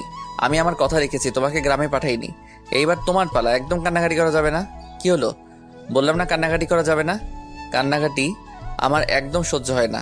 তনয়ের কথাগুলো শুনেই সাথিকা অবাক হয়ে মাথা তুলে তাকায়। তুমি কান্না করছো না? আমি তো ভেবেছিলাম যে সবাই চলে গেছে, এর জন্য তুই রুমে এসে কান্নাকাটি করছো। নিজের ব্যবহারে নিজেই লজ্জা পায় তনয়। সব দোষ ওই তন্নি। সাথিকা মৃদু হেসে তনয়কে বলতে থাকে, আমি বলেছি না আমি অতটাও ছিচকা দুনের নই। আপনি কি ভাবছিলেন বলুন তো, যে মেয়েরা কান্না করছে একটু সান্ত্বনা দিয়ে আসছি? থ্যাঙ্কস আমাকে থাকতে দেওয়ার জন্য, আর সরি ফর ডিস্টার্বিং। তনয় সাথিকার চোখে মুখে কষ্টের ছাপ স্পষ্ট দেখতে পাচ্ছে, অথচ মুখে বড় বড় বুলি আমড়াচ্ছে। তনি ঠিকই বলেছিল। তনয় আস্তে করে সাথিকার পাশে বসতে সাথিকা নিজেকে গুটিয়ে নেয় এক পাশে। ওর এমন ব্যবহারে দেখে তনয় বলতে থাকে, ভয় পাচ্ছ আমাকে? দেখো, সকালের কথাগুলো ওইভাবে বলতে চাইনি, কিন্তু চারপাশের প্রেসারে মাথা ঠিক ছিল না। প্লিজ কিছু মনে করো না। ক্ষমা তো আমার চাওয়াই উচিত। যা প্রাপ্য তার থেকে খুব বেশি এক্সপেক্ট করে ফেলেছিলাম। সত্যিটা বলার জন্য থ্যাঙ্কস, না হলে আমি হয়তো আরো বেশি স্বপ্ন বুনতে থাকতাম। আমি তোমাকে একটা কথা বলতে চাই। তনয় আসলে রিয়ার কথাটা ওকে জানিয়ে দিতে চাচ্ছে, যেন সাথিকা বুঝতে পারে যে কেন ওর সাথিকাকে আপন করে নিতে পারছে না। বিয়ে যখন করেছে সত্যিটা তো জানাতেই হবে। আমাকে আর কিছু বলতে হবে না, আমি জানি আপনি কি বলতে চাইছেন। চিন্তা করবেন না, আমি আপনাকে আর কখনো বিরক্ত করব না। আমাকে থাকতে দিয়েছেন, এটাই আমার জন্য অনেক। আমি কথা দিচ্ছি, চলে যাওয়ার সময় আপনি যা চাচ্ছেন তাই পাবেন। সাথিকার কথায় তনয় চমকে ভেঙে বলল, কিসের যাওয়ার কথা বলছো তুমি? আর আমি কি চাচ্ছি? কি দেবে তুমি আমাকে? এসব কি বলছো তুমি আবল তাবল? আবল তাবল কেন বলবো? জোর করে আর যাই হোক না কেন, কোনো মিথ্যা সম্পর্ক টিকিয়ে রাখা যায় না। আমাদের সম্পর্কটা বাইরের দিক থেকে সত্য হলেও ভেতরের দিক থেকে তো পুরোটাই মিথ্যা। আমি বুঝতে পারিনি যে পরিস্থিতি এতটা খারাপ হবে, তাহলে কখনো আমি আপনাকে এই বিয়েটা করতে দিতাম না। এটাই আর কটা দিনই তো, তারপর আমি আপনাকে এই বন্ধন থেকে চিরতরে মুক্তি দিয়ে দিব। কথাগুলো বলেই সাথিকা বিছানা থেকে ওঠার প্রস্তুতি নিচ্ছিল। তনয়ের হাত ধরে আবার বসিয়ে সাথিকার মুখটা নিজের দিকে নিল। রাগে তনয়ের চোখ দুটো রক্ত বর্ণ ধারণ করেছে। সাথিকাকে উদ্দেশ্য করে বলল, কি যেন বলছিলে? আরেকবার বলো। বন্ধন থেকে মুক্তি? কি বলছিলে এসব? সাথিকা তনয়ের হাত থেকে নিজেকে ছাড়াতে গিয়েও ব্যর্থ হয়। তনয়ের চোখের দিকে তাকাতেই ওর ভয় হতে থাকে। তনয়ের এমন রূপ দেখে ওর আত্মা শুকিয়ে যায়। সাথিকার শুকনো কণ্ঠে সাহস সঞ্চার করে বলল, ডিভোর্স। কথাটা বলার সাথে সাথে সাথিকা কিছু বুঝে ওঠার আগেই ওর গালে একটা থাপ্পড় পড়ল। তনয়ের হাতের কয়েকটা আঙ্গুলের দাগ সাথে সাথে স্পষ্ট হয়ে উঠল ফর্সা গালের উপর। তনয় নিজের দাগটাকে কন্ট্রোল করতে পারছে না। তুমি এসব করে কি প্রমাণ করতে চাইছো? মহান শাস্তি চাইছো? আমাদের সম্মানের কথা বাদ দিলাম, নিজের বাবা মায়ের কথাটা ভাববে না একবার? বিয়েটাকে ছেলে খেলা মনে হয় তোমার কাছে? যখন খুশি করলে, যখন খুশি ভেঙে দিলে, তারপর যে কি হবে তা একবারও ভেবে দেখেছো? সবার অনুভূতির কোনো মূল্য নেই তোমার কাছে? তনয়ের কথা শুনে সাথিকা এতক্ষণে চোখের জলগুলোকে মুক্ত করে দিল। তারপর কান্না করতে করতে বলল, বাহ, আপনি সবার দিকটা দেখছেন, অথচ আমার দিকটা একবারও ভেবে দেখেছেন? সবাইকে খুশি রাখবো, আর দিন শেষে আমার কি হবে? আমার খুশিগুলো নিজের খুশি বিসর্জন দিয়ে অন্যকে খুশি করার মানে জানেন? সবাইকে ধোঁকা দেওয়া। যেদিন তারা সত্যিটা জানতে পারবে, সেদিন তারা কি নিজেদের ক্ষমা করতে পারবে? অভিনয় আপনি করতে পারলেও আমি পারবো না। আমি চাই না আমার জন্য কারোর লাইফ নষ্ট হোক, আর এতে শুধু আমার নয়, আপনারও ভালো হবে। আপনি আপনার ইচ্ছা মতো মুক্ত জীবন যাপন করতে পারবেন। তুমি আবারও সেই কথা বলছো? আমি তোমার সাথে আমার সম্পর্কটাকে হ্যান্ডেল করতে চাইছি, আর তুমি সব বিগড়ে দিতে চাইছো। আমার কথাটা তো আগে শুনবে নাকি? নিজের খুশি দিয়ে সবসময় সবকিছু বিচার করা যায় না, মাঝে মধ্যে নিজের খুশিটাকে বিসর্জন দিতে হয়, এটাই তো জীবন। কিন্তু আমি চাই না আমার জন্য আপনার লাইফ। এটুকু বলতেই তনয় সাথিকাকে থামিয়ে দিয়ে বলল, নেক্সট টাইম এই ধরনের কথা যেন না শুনি। আমাকে একটু বোঝার চেষ্টা করো, তাহলে নেক্সট টাইম আর এমনটা হবে না। Sorry for that. আমাকে আর কখনো রাগাবে না, আমি নিজেকে কন্ট্রোল করতে পারি না। কথাগুলো বলেই বিষণ্ণ মনে রুম থেকে বের হয়ে যায় তনয়। সাথিকাকে মারাটা ঠিক হয়নি, কিন্তু রাগ কন্ট্রোল করতে পারছিল না তনয়। সবাই কত আশা করে আছে যে তনয় সাথিকার খেয়াল রাখবে, আর ওই মেয়েটা দু লাইন বেশি বুঝে, যার কারণে এমনটা হয়ে গেল। তনয় নিজের উপরেই প্রচুর রাগ হচ্ছে। তনয় চলে যেতেই গালে হাত দিয়ে বসে থাকে সাথিকা। তনয়ের সাথে কেন এমন করছে? না তো ওকে সহজে গ্রহণ করছে, আর না তো বর্জন করতে চাইছে। তনয় আসলে কি চাই বুঝতে পারে না সাথিকা। একজন মানুষের এত দ্রুত মুড সুইং হয় কিভাবে, তার সাথিকার মাথায় আসে না। ঘুমোতে যাওয়ার আগে তনয় ভাবলো যে রিয়ার সাথে একবার কথা বলা উচিত। কাল রাত থেকে একবারও কথা বলেনি। মেয়েটা এতবার ফোন করেছে, কিন্তু ফোন ধরে তনয় কি বলবে তাই বুঝতে পারছে না। তারপরেও কিছুটা দ্বিধা নিয়ে রিয়াকে কল করলো। রিয়া কল রিসিভ করেই যা বললো তার শোনার জন্য তনয় মোটেও প্রস্তুত ছিল না। বাহ তনয়, বিয়ে করে বউ নিয়ে খুব মজা করছো তাই না? আমাকে একবার জানারও প্রয়োজন মনে করলে না। অবশ্য আমাকে জানালে তো আর তোমার মনের আশা কখনো পূরণ হতো না, লুচ্চা। রিয়া, তুমি এসব কি বলছো? আমি বিয়ে করেছি এ কথা তুমি কি করে জানলে? কেন, আমাকে জানাতে চেয়েছিলে নাকি? দুজনের জীবন নষ্ট করার ধান্দায় ছিলে মনে হয়। বাট তোমার সেই আশাটার কোনোদিন পূরণ হবে না বাটপার। আমি সবটা জেনে গেছি। তুমি এতটা নীচ প্রকৃতির ছেলে তা আমার জানা ছিল না। আর তোমার চাচাতো বোনটাও তোমার মতো ফার্স্ট। যেমন তেমন তোমাদের জুটিটা বাংলাদেশের বেস্ট জুটি হওয়া দরকার ছিল। দুশ্চরিত্র ছেলের জন্য একটা দুশ্চরিত্র মেয়ে, পারফেক্ট। তনয় এবার প্রচুর জেগে যায়। রিয়াকে একটা ধমক দিয়ে বলে, দেখো রিয়া, আমি তোমাকে ঠকাতে চাইনি, আমার কথাটা বোঝার চেষ্টা করো। তুই সাবিকার চরিত্র নিয়ে কেন কথা বলছো? তুমি এসব জানলে কি করে? রুবেল বলেছে, কাল তো নিজের চোখে সব দেখেছে আর নিজের কানে সব শুনেছে তোমাদের দুজনের কাহিনী।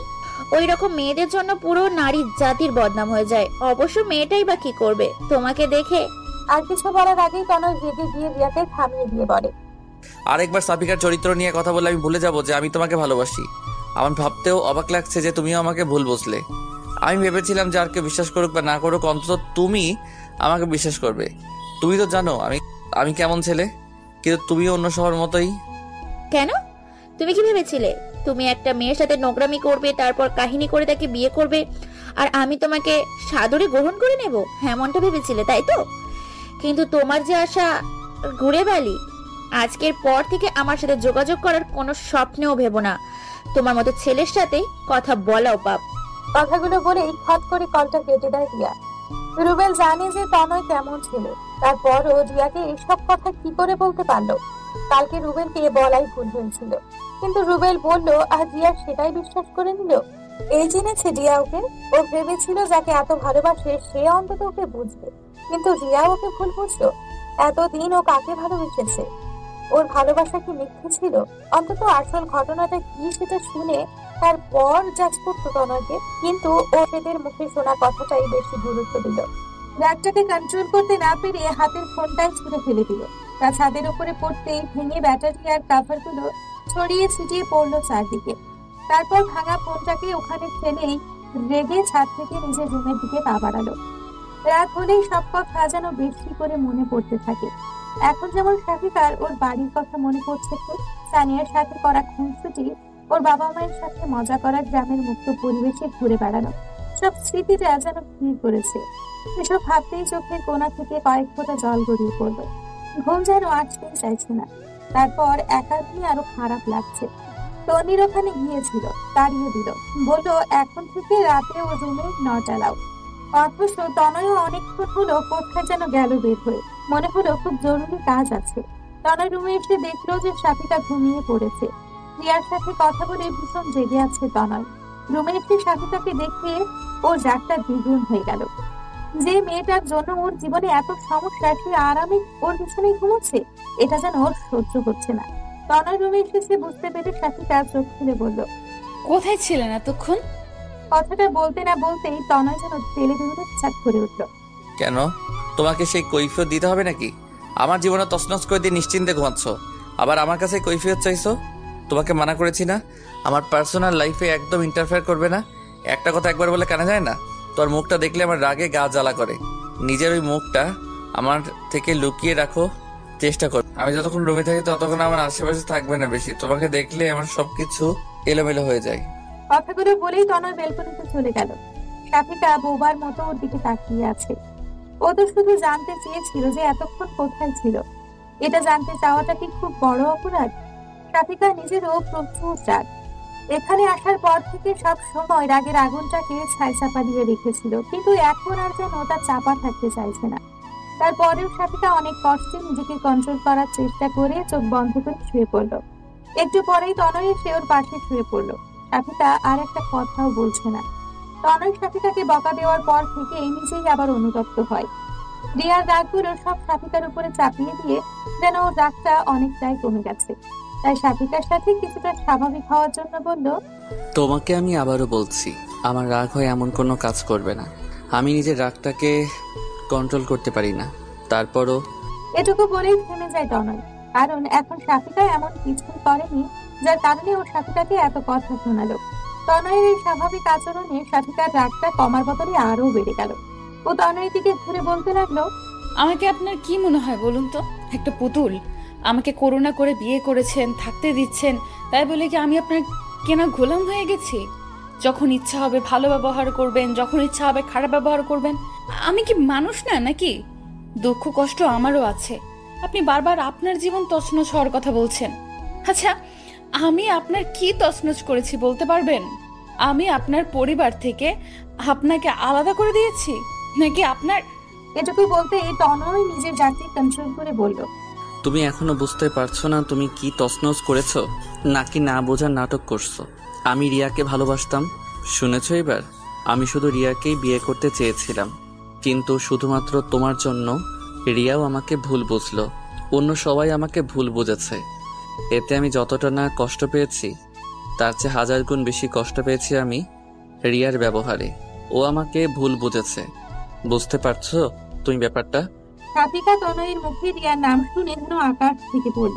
ওর বুকের ভেতরটা যেন দুম করে মুচড়ে যাচ্ছে।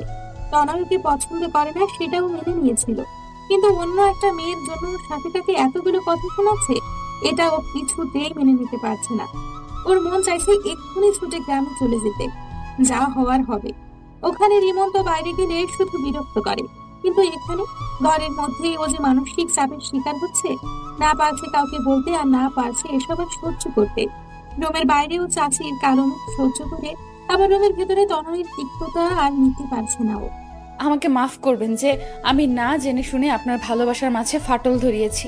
আমি না থাকলে যদি আপনার সব সমস্যার সমাধান হয়ে যায়, তাহলে আমি আর সেটা বাড়াতে চাই না। আপনি কালকে যদি একবার আমাকে এই কথাটা জানাতেন যে আপনি কাউকে ভালোবাসেন, তাহলে আমি কখনোই আপনাকে বিয়ে করার জন্য রাজি হতাম না। আর বড় আব্বুর কথা রাখতে না হলে তো আমি। এটুকু বলেই থেমে যায় সাফিকা। ওর দুচোখ ভর্তি তনয়ের জন্য ঘৃণা জমে ওঠে। একটা মানুষকে এতটা বহুরূপী কেন হতে হবে? আজকে ওর বাবা মায়ের সাথে গ্রামে যেতে দিতে পারলেই হতো, তাহলে এত কথা শুনতে হতো না সাফিকাকে। এর মধ্যে তুমি আবার বাবাকে কেন টেনে আনছো? সাফিকা এখন কি করে বলবে যে তনয়ের বাবাই সাফিকাকে জোর করেছিল তনয়কে বিয়ে করার জন্য? কারণ সাফিকার পেছনে সবাই যেভাবে লেগে আছে, তাতে উনি ভয়ে ছিল যে এখানেও যখন এত বাজে ভাবে ওর বিয়েটা ভাঙলো, তার মানে যেখানেই যাক কেউ একজন আছে যে ওর ক্ষতি চাই। আর এ কারণেই সাফিকাকে গ্রামে পাঠাতে সাহস পায়নি। হয়তো ওখানে ওর জন্য নতুন কোনো বিপদ অপেক্ষা করছে। কি হলো, এখনো কিছু বলছো না কেন? হ্যাঁ, বড় আব্বুর কথাতেই আমি আপনাকে বিয়ে করেছি, কারণ তিনি আমাকে কোনো বিপদের মুখে ঠেলে দিতে চাচ্ছিলেন না। বাহ, আমার বাবাকে তো ভালোই হাত করে নিয়েছো। তোমাকে বিপদ থেকে উদ্ধার করতে নিজের ছেলেটাকেই জাহান্নামের দিকে ঠেলে দিলেন। আরে ভাই, কোনো ভালো ছেলে দেখে তোমাকে বিয়ে দিলেই তো হতো। এটুকু বলেই গল্পের বিরোধ হয়ে গেল। পরেরটুকু কেন বললেন না? কে বিয়ে করতো আমাকে? আর সে বিয়েটা ভাঙাতে এত সহজ হতো? কারণ এখন তো আমি একটা কলঙ্কিতা মেয়ে, যার এত বড় একটা কলঙ্ক, তাকে কে বিয়ে করবে? আপনি সুখী আছেন আমাকে বিয়ে করে? আপনি তো জানেন আমি কেমন মেয়ে। তনয় আর কিছুই বলতে পারে না। সাফিকা বলতে লাগলো, আমি কালকে গ্রামে চলে যাব, ঘর বন্দি হয়ে থাকবো। তবু এইসব আমি আর সহ্য করতে পারছি না। একদিনেই আমি হাঁপিয়ে উঠেছি। এর পরের দিনগুলো কিভাবে কাটাবো এখানে? যে আমাকে ভরসা দিয়ে রেখে দিল, সেই যদি এমন করে তাহলে। সরি, রিয়ার সাথে কথা বলে মন মেজাজ খারাপ হয়ে গিয়েছিল। কারোর সাথে রাগলে সেই রাগটা এখন থেকে আমার উপরেই ঝাড়বেন বলে ঠিক করে ফেলেছেন মনে হচ্ছে। সরি বললাম তো। সরি দিয়ে সবকিছু সমাধান হয় না মিস্টার তনয়। আর আপনি ভালোবাসার কথা বলছেন, যে ভালোবাসায় একে অপরের প্রতি বিশ্বাসটাই নেই, তাকে আপনি ভালোবাসা বলছেন? যাকে ভালোবাসেন সেই যদি আপনাকে বিশ্বাস না করে, তাহলে সেই ভালোবাসার কি মূল্য থাকতে পারে? তোমার ভালোবাসার মানুষটি তোমাকে ধোঁকা দিলে তুমি কি করতে? তুমি কি তাকে ভুল বুঝতে না? এমনি এমনি মাফ করে দিতে তাকে? আপনি কি সত্যি কোনো ভুল করেছেন? আপনি তাকে সত্যিটা বলার পরেও যদি আপনাকে বিশ্বাস না হয়, তাহলে একবার অন্তত সত্যিটা যাচাই করা উচিত ছিল। আপনি কেমন ছেলে তা ওই মেয়েটার ভালো করেই জানার কথা। এত বড় একটা জঘন্য কাজ আপনি করতে পারেন তা সে এত তাড়াতাড়ি কি করে বিশ্বাস করে নিল? তনয় আর কিছু না বলে একদম চুপ হয়ে গেল। সাথিকাও চুপ হয়ে যাওয়ায় রুমে পিনপতন নীরবতা বিরাজ করতে লাগলো। সকালে ঘুম থেকে উঠে সাথিকা ওর চাচির সাথে নাস্তা বানাচ্ছে। ওর চাচি ওর সাথে একটা কথাও বলছে না। সাথিকা ব্যাপারটা হজম করার চেষ্টা করছে। তন্নি নাস্তা করে কলেজে চলে গেছে। তনয় আর ওর বাবাও অফিসে চলে গেছে। সাফিকার চাচি নিজের রুমেই আছেন। সাফিকা সেখানে যেতে সাহস পাচ্ছে না। নিজের রুমে একা একা দম বন্ধ হয়ে আসছে সাফিকার। বিয়ের আগে সারা দিন ও চাচির পাশে পাশেই থাকতো, সময় কেটে যেত, কিন্তু এই বিয়েটা যেন ওর জীবনে অমাবস্যার চাঁদ হয়ে ঘুরে ধরেছে। দুপুরেও চুপচাপ তমালের মায়ের সাথে সাফিকা রান্না বান্না করলো। তারপর নামাজ কালাম পড়ে তন্নির সাথে দুপুরের খাবার খেলো।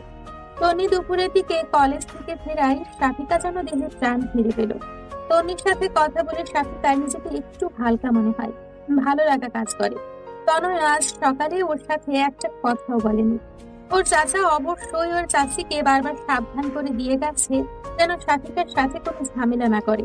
সাফিকা বুঝতে পারছে না যে এভাবে আর কয়দিন চলবে।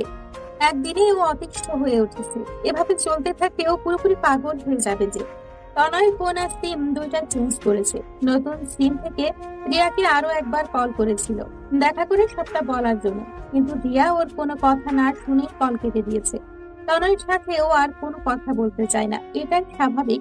একদিক দিয়ে দেখতে গেলে তনয় তো রিয়াকে ধোঁকা দিয়েছে, আর একজন ধোঁকাবাজের সাথে কেইবার সম্পর্ক রাখতে চায়, তার উপর ও আবার বিবাহিত। সাফিকাকে দেখলেই তনয় রিয়ার কথা মনে পড়ে যায়, রাগ উঠে যায়, কিন্তু অনেক কষ্টে রাগগুলোকে কন্ট্রোল করে। সাফিকাও নিজেকে যথাসম্ভব তনয় থেকে দূরে রাখার চেষ্টা করে। তুষার সে সকালে নাস্তা করে বের হয় আর অনেক রাতে বাসায় ফেরে। সাফিকার বিষণ্ণ মুখটাও দেখতে পারে না। ও বুঝতে পারে যে সাফিকা তনয়ের সাথে সুখে নেই, তারপরেও কিছু করতে পারে না। সবাই জানে যে পরিস্থিতির মুখে পড়ে তুষার সাফিকাকে বিয়ে করতে চেয়েছিল। কেউ যদি এটা জানতে পারে যে তুষার সাফিকাকে পছন্দ করত, তাহলে ব্যাপারটা সাফিকার জন্য আরো জটিল হয়ে যাবে। এভাবে কেটে যায় 2 মাস। সাফিকা, তনয় আর তুষারের জন্য এই 2 মাস যেন 2 বছরের মতো। সাফিকা এখনো জানতে পারেনি যে ওর বিয়ে ভাঙার পেছনে কে ছিল। এর মধ্যে তনয়কে একবার জিজ্ঞেস করেছিল, ও কিছুই জানায়নি। তনয়ের দিনগুলো বিষময় হয়ে উঠেছে। ওর সাথে সাথে ও সাফিকার জীবনটাও বিষিয়ে তুলেছে। রিয়া বিয়ে করে নিয়েছে, স্বামীর সাথে প্রতিদিন ছবি আপলোড দেয়। তা তনয়কে আরো জ্বালিয়ে পুড়িয়ে শেষ করে দিচ্ছে। রিয়ার সাথে কথা বলার পর থেকে তনয় আর রুবেলের সাথে কথা বলেনি। আজ কি মনে করে সেদিন অফিসে চলে গেল দেখা করতে। তনয়কে দেখে রুবেল হাসি মুখে বলল, কি ব্যাপার বন্ধু, বিবাহিত জীবন কেমন যাচ্ছে তোর? তনয় রুবেলের সামনে চেয়ারে বসে কোমল সুরে বলল, তুই এমনটা কেন করলি? কেন মিথ্যে বললি? কারণ আমি রিয়াকে ভালোবাসতাম। আমার আর রিয়ার মাঝে তুই চলে এসেছিলি। আমি প্রপোজ করার আগে তুই ওকে প্রপোজ করে দিস, আর রিয়াও রাজি হয়ে যায়। এর আগে অনেক চেষ্টা করেছি তোদের ব্রেকআপ করানোর জন্য, কিন্তু পারিনি। এবার এমন একটা চাল দিলাম, সাপও মরলো না, লাঠিও ভাঙলো না। শুধু রিয়াকে নয়, সবাইকে মিথ্যাটা আমিই বলেছি। চালটা যে এভাবে কাজে লেগে যাবে বুঝতে পারিনি আমি। তো রিয়াকে পাওয়ার আর কোনো সুযোগ রাখলাম না। এখন রিয়া সত্যিটা জেনে কোনো লাভ নেই। তুইও বিবাহিত আর রিয়াও। আমি রিয়াকে পাইনি, তোকেও পেতে দিলাম না। ওর কথা শুনে তনয়ের প্রচন্ড রাগ হতে লাগলো। যাকে ও নিজের ভাইয়ের মতো ভাবে, সেই ওকে এতটা ঘৃণা করে। ও কখনো কল্পনা করতে পারেনি যে রুবেল রিয়ার জন্য ওর সাথে এমনটা করবে। তার মানে এসবের পেছনে রুবেল ছিল। ওরা রিয়ার কারণে সাফিকার জীবনটা নষ্ট হয়ে গেল, আর ও নিজের জীবনের জন্য সাফিকাকে দোষারোপ করে যাচ্ছিল। সাফিকা সত্যিটা জানতে পারলে কি ওকে ক্ষমা করবে? কিন্তু এতে তো ওর কোনো হাত নেই। রুবেলের কথা শুনে খেপে গিয়ে তনয়কে মারার জন্য হাত তুলল, কিন্তু রুবেল তনয়ের হাতটা খপ করে ধরে ফেললো। তারপর আস্তে আস্তে ওর কানের কাছে মুখ নিয়ে বলল, আমাকে মারলে কি সবকিছু ঠিক হয়ে যাবে? রিয়াকে তো আর পাবি না। তবে রিয়াকে পেয়েছিস, সে তো রিয়ার তবে যাকে পেয়েছিস সে তো রিয়ার চেয়েও সুন্দরী। তোর তো ভাগ্য খুলে দিয়েছি আমি। ওরকম রূপবতী বউ কয়জনের কপালে জোটে বল? তনয় নিজের রাগটাকে কন্ট্রোল করে বলল, সাফিকার সম্পর্কে আর একটা কথা বলবি না। তোর মতো মানুষের মুখে ওর মতো নিষ্পাপ মেয়ের নাম মানায় না। রুবেল মুচকি হেসে বলল, বাহ, বউকে অনেক ভালোবাসিস মনে হয়। তাহলে রিয়ার কথা এতদিনে ভুলে যাওয়ার কথা। আমি তো ভাবলাম যে আমাকে থ্যাঙ্কস দিতে এসেছিস। Oops sorry. তুই তো এর আগেই জানতি না যে এসব কিছুর পেছনে আমিই ছিলাম। এখন সত্যটা লুকিয়ে কোনো লাভ নেই, তাই বলে দিলাম।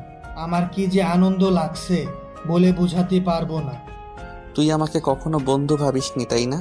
ভাবতাম, তবে রিয়ার সাথে রিলেশনের আগে সবচেয়ে কাছের মানুষ ভাবতাম তোকে, নিজের ভাইয়ের মতো। কিন্তু রিয়াকে যখন প্রপোজ করলি তখন থেকে তুই আমার শত্রু হয়ে উঠেছিলি। আর তোর চাচাতো বোনের বিয়েতে আমাকে জড়িয়ে আরো বড় ভুল করেছিস। তাদেরকে তোর সম্পর্কের মিথ্যাগুলো আমি বলেছিলাম। তারা বিশ্বাস না করেও কোথায় যাবে? কলটা তো তোর নাম্বার থেকেই করেছিলাম। তোর বাবা কি এমনি তোর সাথে শাফিকার বিয়ে দিতে চাচ্ছিল? কারণ তিনি তো এটাই জানেন যে কলটা তুই করেছিলি। বলে আবার হাসতে লাগলো রুবেল। তাও নয়, রাগে কথা বলার শক্তিটাও যেন হারিয়ে ফেলেছে। নিজের হাতটা মুঠো করে জোরে করে টেবিলে মারতেই টেবিলের ওপরের কাঁচটা টুকরো হয়ে গেল, আর তনয়ের হাতের মধ্যেও কাঁচের কয়েকটা টুকরো বিঁধে গেল। ওই অবস্থাতেই তনয় রুবেলদের অফিস থেকে বের হয়ে গেল আর শেষ একটা কথা বলল। কাজটা তুই মোটেও ঠিক করিসনি রুবেল। এই পাপের শাস্তি তোকে পেতেই হবে।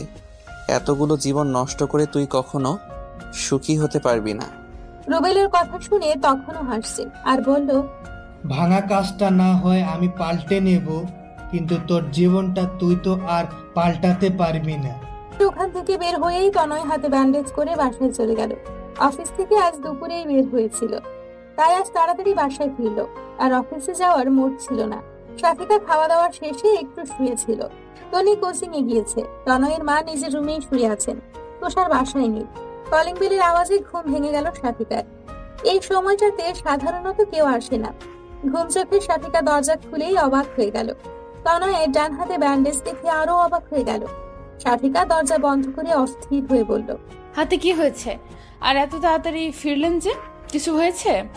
রুমে ঢুকতে ঢুকতে আগে রুমে যেতে দেবে নাকি এখানেই জেরা করতে থাকবে? তনয়ের এই কথা শুনে শাফিকা একদম চুপ হয়ে গেল। তনয় ঠিক করে নিয়েছে আজ থেকে শাফিকার সাথে আর কোনো খারাপ ব্যবহার করবে না। রিয়া যদি বিয়ে করে নিয়ে ভালো থাকতে পারে তাহলে ও কেন পারবে না? এখানে রিয়ার যেমন কোনো দোষ নেই, তেমন শাফিকা বা তনয়েরও কোনো দোষ নেই। তাহলে ও কেন শুধু শুধু শাফিকাকে কষ্ট দিবে? ও নিজের জন্য শাফিকার জীবনটা নষ্ট হতে দিবে না। রুমে ঢুকে নিজের মেজাজটাকে একটু ঠান্ডা করে শাফিকাকে উদ্দেশ্য করে বলল, এক গ্লাস ঠান্ডা পানি দিতে পারবে আমায়? খুব পিপাসা পেয়েছে। তনয় এই প্রথম নিজে থেকে শাফিকার কাছে কিছু চাইলো। শাফিকা খুশি মনে দৌড়ে চলে গেল পানি আনতে। পানি এনে তনয়কে দিতেই বলল, থ্যাঙ্কস। শাফিকা অবাক হয়ে বলল, কেন, কি? আমার জীবনে আসার জন্য।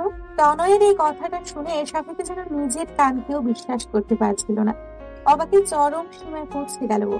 নিজের কপালে হাত দিয়ে দেখতে লাগলো যে ও কোনো ঘোরের মধ্যে আছে কিনা, ও অসুস্থ কিনা। কিন্তু ও তো পুরোপুরি ঠিকই আছে। বুঝতে পেরে ধপ করে বিছানার উপর বসে পড়ল। তারপর উঠে গিয়ে তনয়ের কপালে হাত দিয়ে দেখলো যে ও সুস্থ আছে কিনা। তারপর অবাক হয়ে বলল, আপনি কি অসুস্থ নাকি মাথায় আঘাত লেগেছে? ড্রিঙ্কস করেননি তো? কি হয়েছে আপনার? আপনি ঠিক আছেন তো? তনয় শাফিকাকে প্রথম নিজের বুকে টেনে নিয়ে বলল, তুমি এত অস্থির কেন হচ্ছ? আমি ঠিক আছি। আমি সৎ জ্ঞানে এই কথাটা বলেছি। সত্যি আমি ধন্য যে তোমার মতো কাউকে আমার জীবনে পেয়েছি। আমার জন্য তোমার অনেক কষ্টে কেটেছে এই কয়দিন। আমি আর তোমাকে কষ্ট দিতে চাই না। তনয় হৃদস্পন্দন স্পষ্ট শুনতে পাচ্ছে শাফিকা। খুশিতে যেন আত্মহারা হয়ে গেছে ও। চোখের কোণ দিয়ে এক ফোঁটা সুখের নোনা জল গড়িয়ে পড়ল। তবে তনয়ের এই আচমকা পরিবর্তনে কিছুটা ভয়ও আছে শাফিকা। তনয় কি সত্যিই রিয়াকে ভুলে ওকে আপন করে নিয়েছে, নাকি ওর মুড সুইং এর জন্য এমনটা করছে? দেখা যাবে। এখন নিজের বুকে টেনে নিচ্ছে, একটু পরে আবার ওকে ছুঁড়ে ফেলে দিবে। এসব কথা মনে হতেই তনয়ের বুক থেকে যেন ছিটকে পড়লো শাফিকা। শাফিকার এমন করায় তনয়ের হাতে আঘাত লাগলো। আরো ব্যথা পেয়ে বলল, কি করছো? হাতে লাগছে তো। শাফিকা তনয়ের হাতটা নিজের হাতের মুঠোর মধ্যে নিয়ে বলল, সরি, আমি বুঝতে পারিনি। আসলে আপনার এমন ব্যবহার দেখে আমি নিজেকে সামলাতে পারিনি। তনয় মুচকি হেসে বলল, হাতে কি হয়েছে তা শুনবে না? নাকি আমার কোনো কিছু নিয়ে তোমার কোনো মাথা ব্যথাই নেই? সাথিকা আমতা আমতা করে বলল, আপনি তো রিয়াকে ভালোবাসেন তাই না? আর একবার আমাদের মাঝে কারো নাম নিবে না। আমি তোমার স্বামী আর তুমি আমার স্ত্রী। এখন এটাই সত্য। আমি আমার অতীতগুলোকে মনে করে তোমার জীবনটাকে শেষ করে দিতে পারি না। করুণা দেখাচ্ছেন নাকি ভালোবাসা? আর যেটা মনে হবে সেটাই। আমি তো কারোর করুণার পাত্রী হয়ে থাকতে চাই না। আমি কারোর করুণা নয়, ভালোবাসা চাই। আশা করি বুঝতে পেরেছেন। তনয় কি বলবে বুঝতে পারছে না। ভালোবাসা কি এত সহজে হয়? ও কি সত্যিই সাথিকাকে ভালোবাসে, নাকি করুণার বশে ওকে ভালোবাসতে চাইছে? ও নিজেও বুঝতে পারছে না। কিন্তু ও আর সাথিকাকে কষ্ট দিতে চাচ্ছে না, তাই কোনো কিছু না ভেবেই বলে দিল, ভালোবাসি তোমাকে। কথাটা শুনে সাথিকা কান্না করতে করতে তনয়ের বুকে ঝাঁপিয়ে পড়ল। আমি জানতাম আপনি একদিন না একদিন আমাকে ঠিক মেনে নেবেন। বিয়ের বন্ধনটা যে এমনই শক্ত বন্ধন, যা নির্দয়ের মনেও ভালোবাসার সঞ্চার করে দেয়। এটা যে পবিত্র একটা বন্ধন। বিশ্বাস করুন, আমার এতদিনের সব কষ্টগুলো হাওয়ায় মিলিয়ে গেছে আপনার একটা কথাতেই। কথা দিন আর কখনো আপনি আপনার সিদ্ধান্ত বদলাবেন না, আর কখনো আমাকে কষ্ট দিবেন না। তনয় ভাবতেই পারেনি যে সাথিকা ওকে এত সহজে গ্রহণ করে নিবে। ও ভেবেছিল যে সাথিকাকে মানাতে ওকে অনেক কাঠখড় পোড়াতে হবে। অনেক খারাপ ব্যবহার করেছে কয়দিনে। তনয় সাথিকাকে নিজের বুকে আরো শক্ত করে চেপে ধরে বলল, গো, কথা দিচ্ছি আর কখনো তোমাকে কষ্ট দিব না। তোমার ভালো থাকাই আমার ভালো থাকা, তোমার খুশি আমার খুশি। আর আমার দুঃখগুলো কষ্টগুলো সেগুলোর ভাগ নেবেন না। তবে আমি তোমার জীবনে দুঃখ কষ্টটাকে আর আসতে দিব না। আমি চাই আর কোনো কষ্ট যেন তোমাকে ছুঁতে না পারে। তনয় যেমন ভাবতে পারেনি যে সাথিকা এত তাড়াতাড়ি সব মেনে নিবে, তেমনি সাথিকাও ভাবতে পারেনি যে তনয় ওকে এত তাড়াতাড়ি ভালোবেসে ফেলবে। সন্ধ্যে থেকে তনয়ের ভীষণ জ্বর, বিছানা ছেড়ে উঠতে পারছে না। একে তো হাতের ব্যথা, তার উপরে জ্বর। দুপুরে কিছুই খায়নিও, বলেছে যে দুপুরে বাইরে থেকে খেয়ে এসছে। রাতে তুষার ওষুধ এনে দিল, সাথিকা স্যুপ বানিয়ে খাইয়ে দিল, তারপর ওষুধ খাইয়ে দিল। তবুও জ্বর কমার নামই নেই যেন। রাতের সাথে সাথে জ্বর যেন বাড়ছে। সাথিকা একটা টোল নিয়ে তনয়ের মাথার কাছে বসে জলপট্টি দিয়ে দিচ্ছে। যতক্ষণ জলপট্টি দিচ্ছে ততক্ষণ একটু নীরব থাকে তনয়। জলপট্টি দেওয়া বন্ধ করলে তনয় ছটফট করতে থাকে। সাথিকা নিজের ঘুম বাদ দিয়ে তনয়ের কপালে জলপট্টি দিয়ে দিচ্ছে। বারবার ঘুমে ঢলে পড়ছে সাথিকা। তারপরেও রাত জেগে তনয়ের সেবা করে যাচ্ছে। জ্বরে তনয় যেন ওর হুঁশই নেই, মরার মতো পড়ে আছে। মাঝরাতের দিকে তনয়ের হুঁশ ফিরে। জ্বর কিছুটা কমেছে, তবে শরীরটা ভীষণ দুর্বল। উঠে বসার মতো শক্তিটুকু যেন নেই তার। ও দেখে যে ওর পাশে বিছানার উপর হাতের উপর মাথাটা দিয়ে ঘুমিয়ে আছে সাথিকা।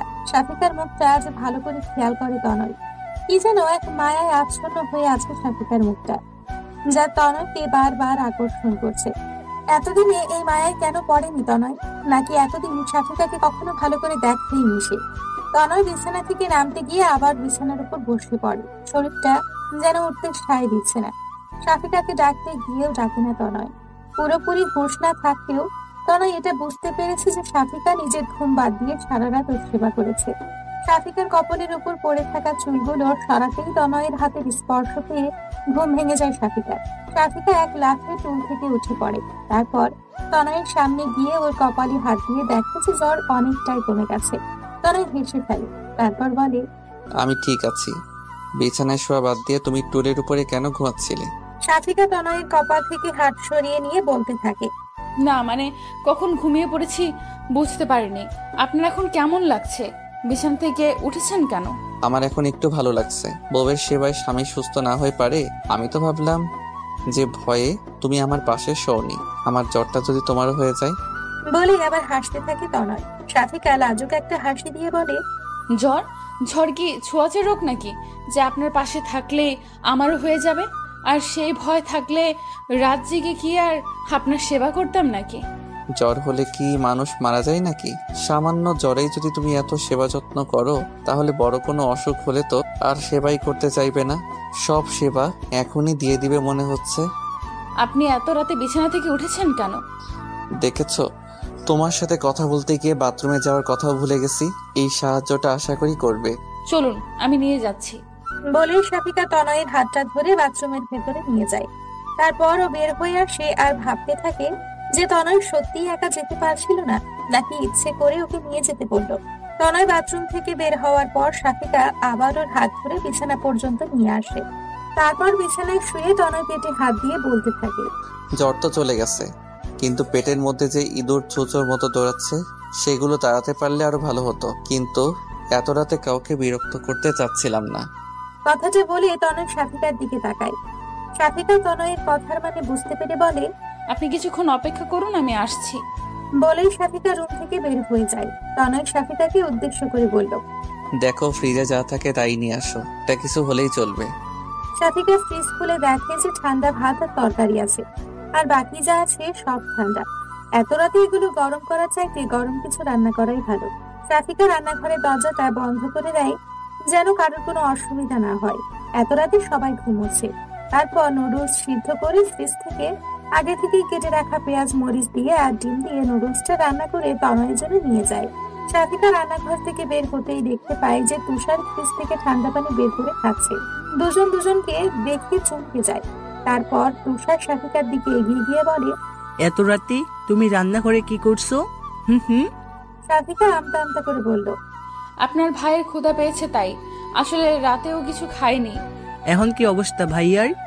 জ্বর কি কমছে? হ্যাঁ, এখন একটু সুস্থ। তাই বলে তুমি এত রাতে রান্না করবে? ভাইয়ার কি জ্ঞান কাণ্ড বলে কি কিছু নেই? এত রাতে তোমাকে রান্না করতে পাঠিয়েছি। শাফিকা তাড়াতাড়ি করে তুষারকে বলতে থাকে, আরে উনি কিছু রান্না করতে বলেননি, আমি রান্না করলাম। ভাবলাম ঠান্ডা খাবার খাওয়ার থেকে কিছু রান্না করে দেই। ফ্রিজে কি খাবার নেই নাকি? গরম করে দিলেই তো হয়, আবার রান্না করতে হবে? আস্তে। এই কথা বলতে না বলতে শাফিকা দেখতে পায় যে তনয় রুম থেকে বের হয়ে এসছে। শাফিকা ওর হাতের ট্রেটা পাশে টেবিলের উপরে রেখে তনয়ের দিকে এগিয়ে যায়। তনয় তুষারকে দেখে জিজ্ঞেস করে, তুই এত রাতে এখানে কি করছিস? আমি তো পানি খেতে এসেছিলাম, দেখলাম শাফিকা এত রাতে রান্না করছে। তা তুমি এখন ঠিক আছো তো? হ্যাঁ আমি ঠিক আছি। তোকে না বলেছি সাফিকাকে এখন থেকে ভাবি বলবি? আগে যাই বলতি না কেন, এখন ও তোর ভাবি, সো ভাবি বলবি। তারপর শাফিকাকে উদ্দেশ্য করে বলল, আর তুমি এত রাতে আবার কি রান্না করতে গিয়েছো? তুষার আর কিছু না বলে ওখান থেকে চলে গেল। শাফিকা তনয়কে ধরে রুমে নিয়ে যেতে যেতে বলল, আপনি আবার বিছানা থেকে নেমেছেন কেন? আমি তো যাচ্ছি। আচ্ছা কথা না বলে চুপচাপ এখানে বসুন, আমি খাবারটা নিয়ে আসি। আমি কি তোমাকে রান্না করতে বলেছি নাকি? তারপর নুডলস এনে চামচ দিয়ে তনয়কে খাইয়ে দিতে লাগলো শাফিকা।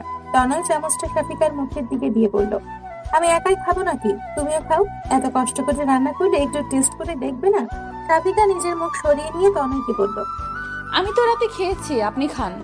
আর আমার রান্নার টেস্ট আমার জানা আছে। তনয় জোর করে শাফিকাকে খাইয়ে দিয়ে বলল, আমার সাথে খাও এখন। আমার বউয়ের হাতে রান্না যে এত সুস্বাদু তা তো আগে জানতাম না। শাফিকা মুখের খাবারটা শেষ করে নিয়ে বলল, আগে কি আমাকে বউ ভেবেছেন?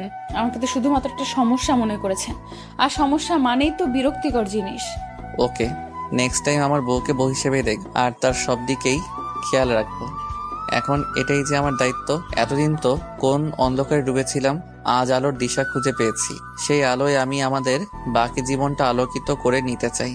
খাওয়া শেষ করে শাফিকা ও তনয়ের পাশে শুয়ে পড়ল। তনয়ের জ্বর কিছুটা কমলে ওর শরীরের উত্তাপ শাফিকা অনুভব করতে পারছিল। সকালে তনয় অনেকটা সুস্থ হয়ে উঠলেও তনয়ের বাবা মা ওকে অফিসে যেতে বারণ করলো। তনয় অফিস থেকে একদিনের ছুটি নিয়ে নিল। ওর হাতে কি হয়েছিল তা এখনো কেউ জানে না। আর আশ্চর্যের ব্যাপার হচ্ছে কেউ কিছু জানতেও চায়নি। ব্যাপারটা তনয়ের জন্য ভালোই হয়েছে, না হলে সবাইকে মিথ্যে বলতে হতো। সত্যিটা তো আর বলা যাবে না। হাতে ড্রেসিং করানোর জন্য তনয় হাসপাতালে যাবে শুনে শাফিকা ওর পিছু নিল। তনয়ের অনিচ্ছা সত্ত্বেও শাফিকার অনুরোধ ফেলতে পারল না। শাফিকা আজ প্রথম তনয়ের সাথে বাইরে বের হয়েছে। এক রিকশায় দুজনে পাশাপাশি বসেছে। এ যেন এক অন্য রকম অনুভূতি। শাফিকার স্বপ্নগুলো যেন পূরণ হতে চলেছে এক এক করে। তনয়ের সাথে রিকশায় যেতে ভালোই লাগছে ওর কাছে। তনয় রিয়ার সাথে অনেকবার অনেক জায়গায় ঘুরেছে, তবে আজ শাফিকার সাথে ঘুরতে ওর অন্য রকম ভালো লাগছে। যদি ওরা ঘুরছে না, ডক্টরের কাছে যাচ্ছে, তারপরও এটাকে ওর এক ধরনের ঘোরাঘুরি মনে হচ্ছে। ডাক্তার দেখানোর শেষে ওষুধ নিয়ে ওরা আবার বাসার উদ্দেশ্যে রওনা দিল। শাফিকা এর আগে শহরে তেমন একটা আসেনি, আসলেও কিছু ঘুরে দেখেনি। আজ তনয়ের সাথে বের হয়ে মনে হচ্ছে সারা শহর একদিনেই ঘুরে শেষ করে দেবে। তনয় অসুস্থ না হলে শাফিকা আজকেই ওকে নিয়ে ঘুরতে পড়তো। কিন্তু এখন এই কথাটা বলাটা ঠিক হবে না। তনয় হয়তো সাফিকার মনের অবস্থাটা বুঝতে পেরেছিল, তাই রিক্সাওয়ালাকে বললো পাশের একটা রিসর্টে নিয়ে যাওয়ার কথা। তনয়ের মুখে রিসর্টের কথা শুনে সাফিকা খুশিও হলো, আবার কিছুটা অবাকও হলো বটে। তারপর বলল, বাসায় যাবেন না? এখন আবার রিসোর্ট কেন? আপনি না অসুস্থ? তুমি এত কথা বলো কেন? আমি কি অনেক অসুস্থ নাকি? হাতে একটু লেগেছে আর কি। আচ্ছা, আপনার হাতটা কাটলো কিভাবে কি? তনয় যেন এই ভয়টাই পাচ্ছিল এখন সাফিকাকে কি উত্তর দিবে। তারপর অনেক ভেবে চিনতে বলল, আমার অফিসের টেবিলটা ভেঙে গিয়েছে, ওইটার কাচের টুকরো হাতে লেগেছিল, তাই আর কি। আপনার হাতে কি করে লাগলো? কিভাবে আবার? আমার হাতটা ওখানে ছিল। আচ্ছা চলো, আমরা চলে এসেছি রিসর্টে। তারপর দুজনে অনেক মজা করলো। দুপুরে কিছুটা পরে বাসায় ফিরতেই তনয়ের মা তনয়ের দিকে এগিয়ে এসে বলল, দেখি বাবা, তুই ঠিক আছিস তো? ডাক্তার দেখাতে এত সময় লাগে? কোথায় ছিলি তোরা? তনয়ের মাকে শান্ত করে বলল, তুমি একটু বেশি চিন্তা করছো, আমি তো ঠিক আছি। আমি সাফিকাকে একটু ঘুরিয়ে নিয়ে আসলাম, সারাদিন বাসার মধ্যে বন্দি থাকে। ওর মা অনুশোচনার সুরে বলতে লাগলো, ঘরে বন্দি তো আমিও থাকি, কই আমার কথা তো কেউ কখনো এভাবে চিন্তা করে না। আর বউ আসতে না আসতে বন্দি হয়ে গেল। মা তুমি বিষয়টা অন্যভাবে কেন নিচ্ছ? সাফিকা গ্রাম থেকে এসেছে, এমন পরিবেশে থেকেও অভ্যস্ত নয়। আর তাছাড়া ওর উপর দিয়ে যা ধকল যাচ্ছে তোমার বোঝা উচিত। তুমি ওকে একটু সাপোর্ট করবে তা নয়, তুমি ওর উপর আরো প্রেশার ক্রিয়েট করছো। তুমি কেন ওকে আপন করে নিতে পারছো না? সাফিকা তনয়ের হাত ধরে ওকে শান্ত করানোর চেষ্টা করে বলল, আপনি চাচিকে এসব কি বলছেন? চুপ থাকুন, চাচি আমাকে অনেক ভালোবাসে, আপনি শুধু শুধু ভুল বুঝছেন। তনয়ের মা সাফিকাকে উদ্দেশ্য করে বলল, আমার ছেলেটাকে তো হাত করে নিয়েছিস, আর স্বামীকে তো অনেক আগেই হাত করে রেখেছিস। আমাকে হাত করা তো সহজ নয়। বলেই উনি ওখান থেকে চলে গেলেন। তনয় নিজের মাকে বোঝানোয় ব্যর্থ হয়ে সাফিকার সাথে রুমে চলে গেল। সাফিকার মনটা খারাপ হয়ে গেল। ওর জন্য ওর চাচি তনয়কে ভুল বুঝছে, আর তনয়ও ওর মায়ের সাথে সম্পর্কটা নষ্ট হয়ে যাচ্ছে। এভাবে চলতে দেওয়া যায় না। সানিয়া আজ ফোন করে জানালো যে সাফিকার বিয়ে হয়ে গেছে শুনে রিমন নাকি আবার বিদেশে চলে গেছে। কথাটা শুনে সাফিকা যেন খুশিতে লাফিয়ে উঠল। তনয় অনেকদিন পর সাফিকাকে এত খুশি দেখে জিজ্ঞেস করলো, কি ব্যাপার, আজ এত খুশি? সাফিকা খুশিতে তনয়কে জড়িয়ে ধরে বলল, ওই রিমন ইডিয়েটটা আমার বিয়ের কথা শুনে আবার বিদেশে চলে গেছে। আমার কি যে আনন্দ লাগছে, আমি আবার বাড়ি যেতে পারবো, আনন্দে ঘুরে বেড়াবো, ভাবতেই ভালো লাগে। তনয় সাফিকার কাঁধে হাত রেখে বলল, আমাকেও নেবে নাকি? একাই পারি জমাবে। তনয়ের কথা শুনে সাফিকা যেন মেঘনা চাইতেই জল পেয়ে গেল। খুশির পরিমাণ দ্বিগুণ করে বলল, আপনি যাবেন আমার সাথে? তুমি নিলে তো যেতেই পারি। আগে ছিল দাদু বাড়ি, এখন তো শ্বশুর বাড়ি, যেতে তো হবেই। তবে কিছুদিন ওয়েট করতে হবে, পারবে তো? খুব পারবো। তারপর সাফিকা দিন গুনতে শুরু করলো যে কবে বাড়ি যাবে। সাফিকার অপেক্ষার প্রহর শেষ হয়েছে। কয়েক মাস পর ও নিজের গ্রামের ফিরবে। তনয় অফিসে কিছুদিনের ছুটি হয়েছে পূজার, আর এই ছুটিটাকেই ও কাজে লাগাতে চায়। সাফিকা কাল থেকে ব্যাগ গোছানো শুরু করেছে। আজ সকাল থেকে বারবার শুধু ঘড়ি দেখছে যে কখন বের হবে। তনয়ের মায়ের মনটা কিছুটা খারাপ। উনি ভেবেছিলেন যে তনয় হয়তো সাফিকাকে মেনে নিতে পারবে না, কিন্তু এখন দুজনকে একসাথে দেখে কিছুটা মন খারাপ হলেও নিজের ছেলের হাসি মুখ দেখে সব ভুলে গেছেন। উনি তো এটাই চেয়েছিলেন যে তনয় যেন খুশি থাকুক। সাফিকার সাথে যদি তনয় খুশি থাকে তাতে ক্ষতি কি? সাফিকা ভেবেছিল যে তনয়ের মা গোমড়া মুখে ওদের বিদায় দিবে, কিন্তু বের হওয়ার একটু আগে তনয়ের মা সাফিকাকে ডেকে পাঠালো। তারপর সাফিকার হাত দুটি ধরে বলতে লাগলো, সাফিকা, তুই আমাকে ক্ষমা করে দিস।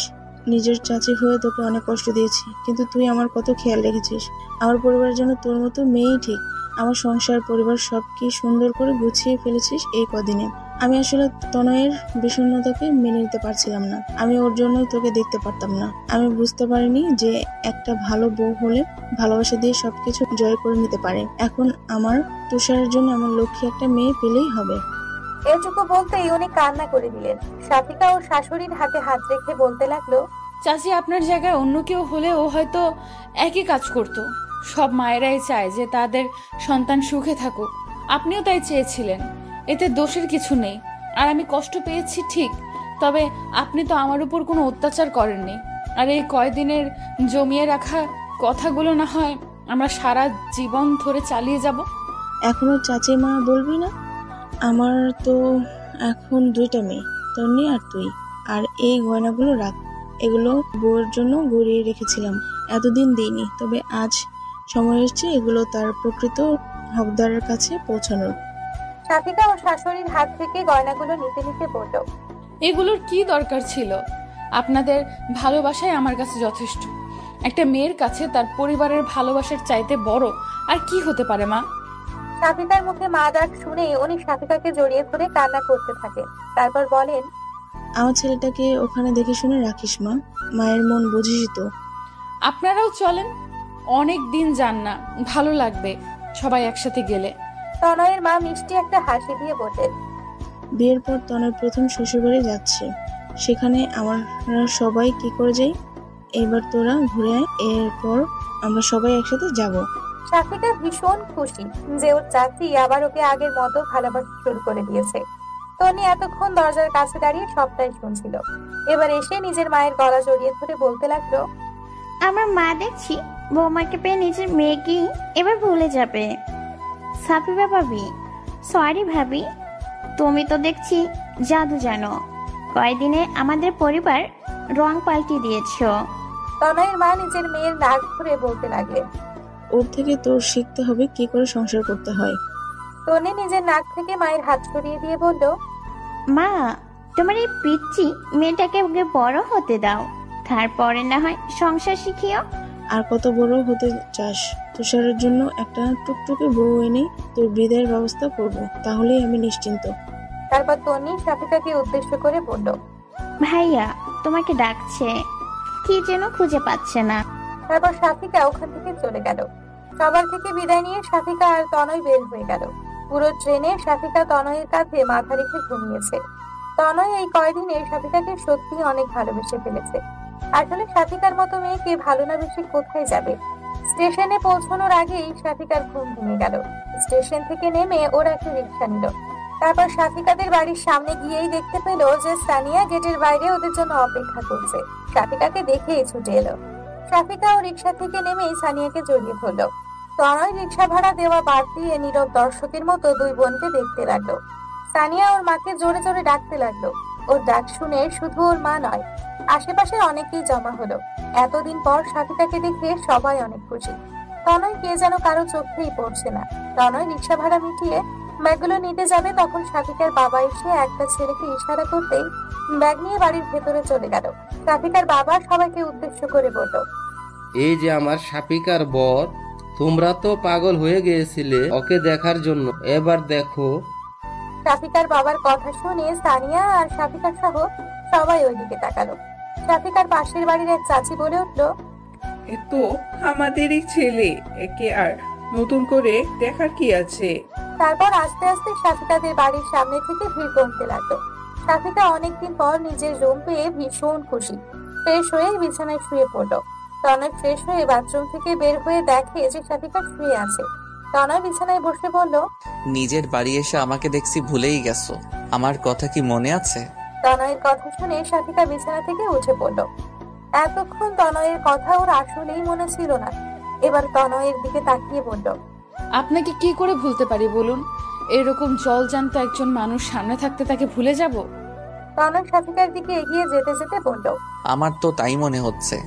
আপনার মনে হলেই হলো, আমাদের গ্রামে এসেছেন, আজ আমি আপনাকে সারা গ্রাম ঘুরে দেখাবো। আজকেই তুমি ক্লান্ত হয়ে যাওনি? আর এমন ভাবে বলছো যেন এই গ্রামে আমি প্রথম আসলাম। নিজের বাড়িতে আসতে কেউ ক্লান্ত হয়? আমার তো এখনই ছুটে যেতে ইচ্ছে করছে। যাবেন? নিজের গ্রাম হলেও আপনি এখনো এর কিছুই চেনেন বলে মনে হয় না। তা অবশ্য ঠিক। আর এখন যাবে? মাত্র আসলাম। তনয়ের কথা বলতেই সানিয়া ওদের রুমে ঢুকে পড়ল।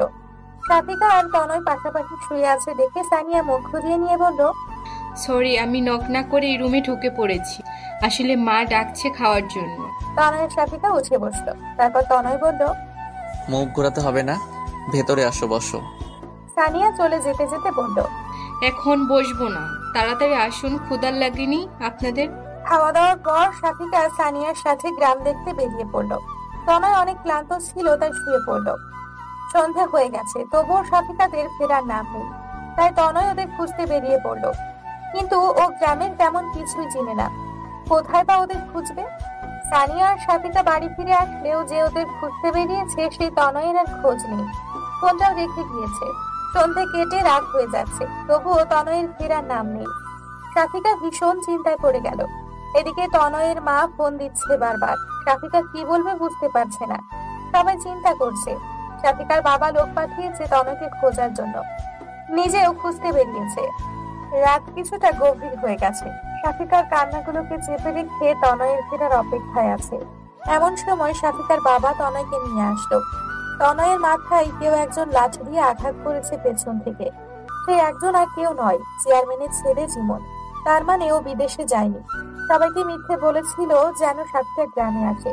তনয়কে আরো মারতো, কিন্তু ভাগ্যক্রমে সেখানে সাফিকার এক চাচা পৌঁছে যায় আর তাকে দেখে রিমনটা চলে যায়, কারণ ওর চাচার সাথে আরো কিছু লোকজন ছিল। ওনারা একটা কাজ থেকে ফিরছিলেন। তারপর ওনারাই তনয়কে ডক্টরের কাছে নিয়ে গিয়েছিল। তনয়কে ব্যান্ডেজ করা শেষ হলেই ওনারা সাফিকার বাবাকে খবর দেয় আর বাড়ি নিয়ে আসে। তনয়ের মাথায় ব্যান্ডেজ দেখেই সাফিকা ছুটে যায় ওর কাছে। তারপর কান্না করতে করতে বলে, আপনি একা কেন বের হয়েছিলেন? কালকেই আমরা ফিরে যাব, আর আপনাকে এখানে আসতে দিব না। তনয় রুমে গিয়ে সাফিকাকে শান্ত করে বলল, আরে কিছুই হয়নি, আমি ঠিক আছি এখন। তুমি চিন্তা করবে বলে তোমাকে জানাতে বারণ করেছিলাম। হাসপাতালে গিয়ে কান্নাকাটি শুরু কর। আর ওই রিমনের ভয়ে তোমাকে ফিরে যেতে হবে না। আমি পুলিশে খবর দিয়েছি, ওরা ওর ব্যবস্থা করবে। আমরা যে কয়দিন আছি ও আর আমাদের বিরক্ত করতে পারবে না। আর বাসায় এ কথা জানানোর প্রয়োজন নেই। মা অযথা চিন্তা করবে। সাফিকা তনয়ের মাথাটা ঘুরে ফিরে দেখছিল। তনয় একটানে সাফিকাকে নিজের বুকে টেনে নিয়ে বলল, তুমি পাশে থাকলে এসব ছোটখাটো আঘাতে আমার কিছুই হবে না। তুমি তো আছোই সেবা করার জন্য। বউয়ের সেবা পেলেই আমি সুস্থ হয়ে যাব। সাফিকা তনয়কে আরো শক্ত করে জড়িয়ে ধরে বলল, আর কখনো এমনটা করবেন না। নিজের খেয়াল রাখতে পারেন না। আপনার কিছু হয়ে গেলে আমার কি হবে? মাকে কি জবাব দিতাম? আচ্ছা, এখন তো আমি ঠিক আছি নাকি? এবার কান্না থামাও আর একটু হাসো। এই অবস্থায় কেউ হাসতে পারে? তুমি হাসো। তারপর সাফিকা ওর মনে থাকা সব শঙ্কাগুলো তনয়কে জানায়। তনয়কে না পাওয়ায় ও কিসের কিসের ভয় পাচ্ছিল, সেগুলো শুনে তনয় হাসতে থাকে। পরদিন দুপুরের মধ্যেই তনয়ের মা বাবা, তন্নি, তুষার সবাই এসে হাজির। তনয়ের মা তনয়কে জড়িয়ে ধরে কান্না করতে থাকে। তনয় মানা করলেও সাফিকার বাবা ওর বাবাকে সবটা জানিয়ে দিয়েছে। সাফিকা ভয়ে ছিল যে তনয়ের মা হয়তো ওকে আবার কথা শোনাবে, কিন্তু তার কিছুই হলো না। বরং তিনি সাফিকাকে জানালো যে এখানে আর ওকে আসতে দিবে না। আবার যদি কোনো বিপদ হয়, সাফিকা বা তনয় কাউকেই আর এখানে বেশি আসতে দিবে না। সাফিকার পরিবারই ওখানে গিয়ে ওদেরকে দেখে আসবে। এক জায়গায় দেখা হলেই চলবে। তনয় সবাইকে বোঝানোর চেষ্টা করলো যে রিমন আর ওদের বিরক্ত করবে না, কিন্তু ওর কথা কেউ মানতে নারাজ। তনয়ের মা পরদিনই ওদের সবাইকে নিয়ে ফিরে গেল। সাফিকা তনয়ের কথা চিন্তা করে আর থাকতে চাইল না। ও চায় না যে ওর জন্য তনয়ের আর কোনো ক্ষতি হোক। সাফিকা আজও মনে করে যে রিমনই খোঁজ নিয়ে ওর বিয়ে ভেঙেছিল। তনয়ও হয়তো সত্যিটা কখনো ওকে জানাবে না। আসলে সব সত্যি সবাই না জানলেও হয়তো চলে, কিছু সত্যি না জানাই ভালো। 3 বছর পর আজ তুষারের বিয়ে। পারিবারিক ভাবেই ওর বিয়েটা হচ্ছে। সাফিকা ওর 1.5 বছরের বাচ্চাটাকে তনয়ের মায়ের কাছে দিয়ে বলল, মা, আপনার নাতনির দায়িত্ব কিছুক্ষণের জন্য আপনাকেই দিয়ে দিলাম। আমি কিন্তু তুষার ভাইয়ের বিয়েতে বরযাত্রী যাব। তনয়ের মা নিজের নাতনিকে কোলে নিতে নিতে বললেন, আমার নাতনি তো আমার কাছেই থাকে সারাদিন, আজ আবার নতুন কি? তুমি কিছু সময় কেন? পুরো দিন থাকলেও আমার নাত তোমাকে খুঁজবে না। এখনকার বাচ্চাদের কি আর মা লাগে নাকি? চিন্তা করো না। কিন্তু তখনই তনয় এসে নিজের মেয়েটাকে মায়ের কোল থেকে নিয়ে সাফিকার কোলে দিয়ে বলল, মেয়ে রেখে গিয়ে সবাইকে এটা বোঝাতে চাও নাকি যে তুমি এখনো সিঙ্গেল? আমার মেয়েটাকে কোল থেকে একটু নামাবে না? মেয়ে না থাকলে তোমাকে দেখে বোঝার উপায় আছে যে তুমি বিবাহিত, আবার তোমার একটা মেয়েও আছে। বলেই তনয় সাফিকাকে টেনে নিয়ে গেল। সাফিকা করুণ চোখে ওর শাশুড়ির দিকে তাকাতেই ওর শাশুড়ি মিটিমিটি হাসতে লাগলো। ওদের যাওয়া দেখতে লাগলো আর ভাবতে লাগলো যে তুষারের বউটাও যেন সাফিকার মতোই হয়। ওনার পরিবারের সুখগুলো যেন সারা জীবন এভাবেই বজায় থাকে।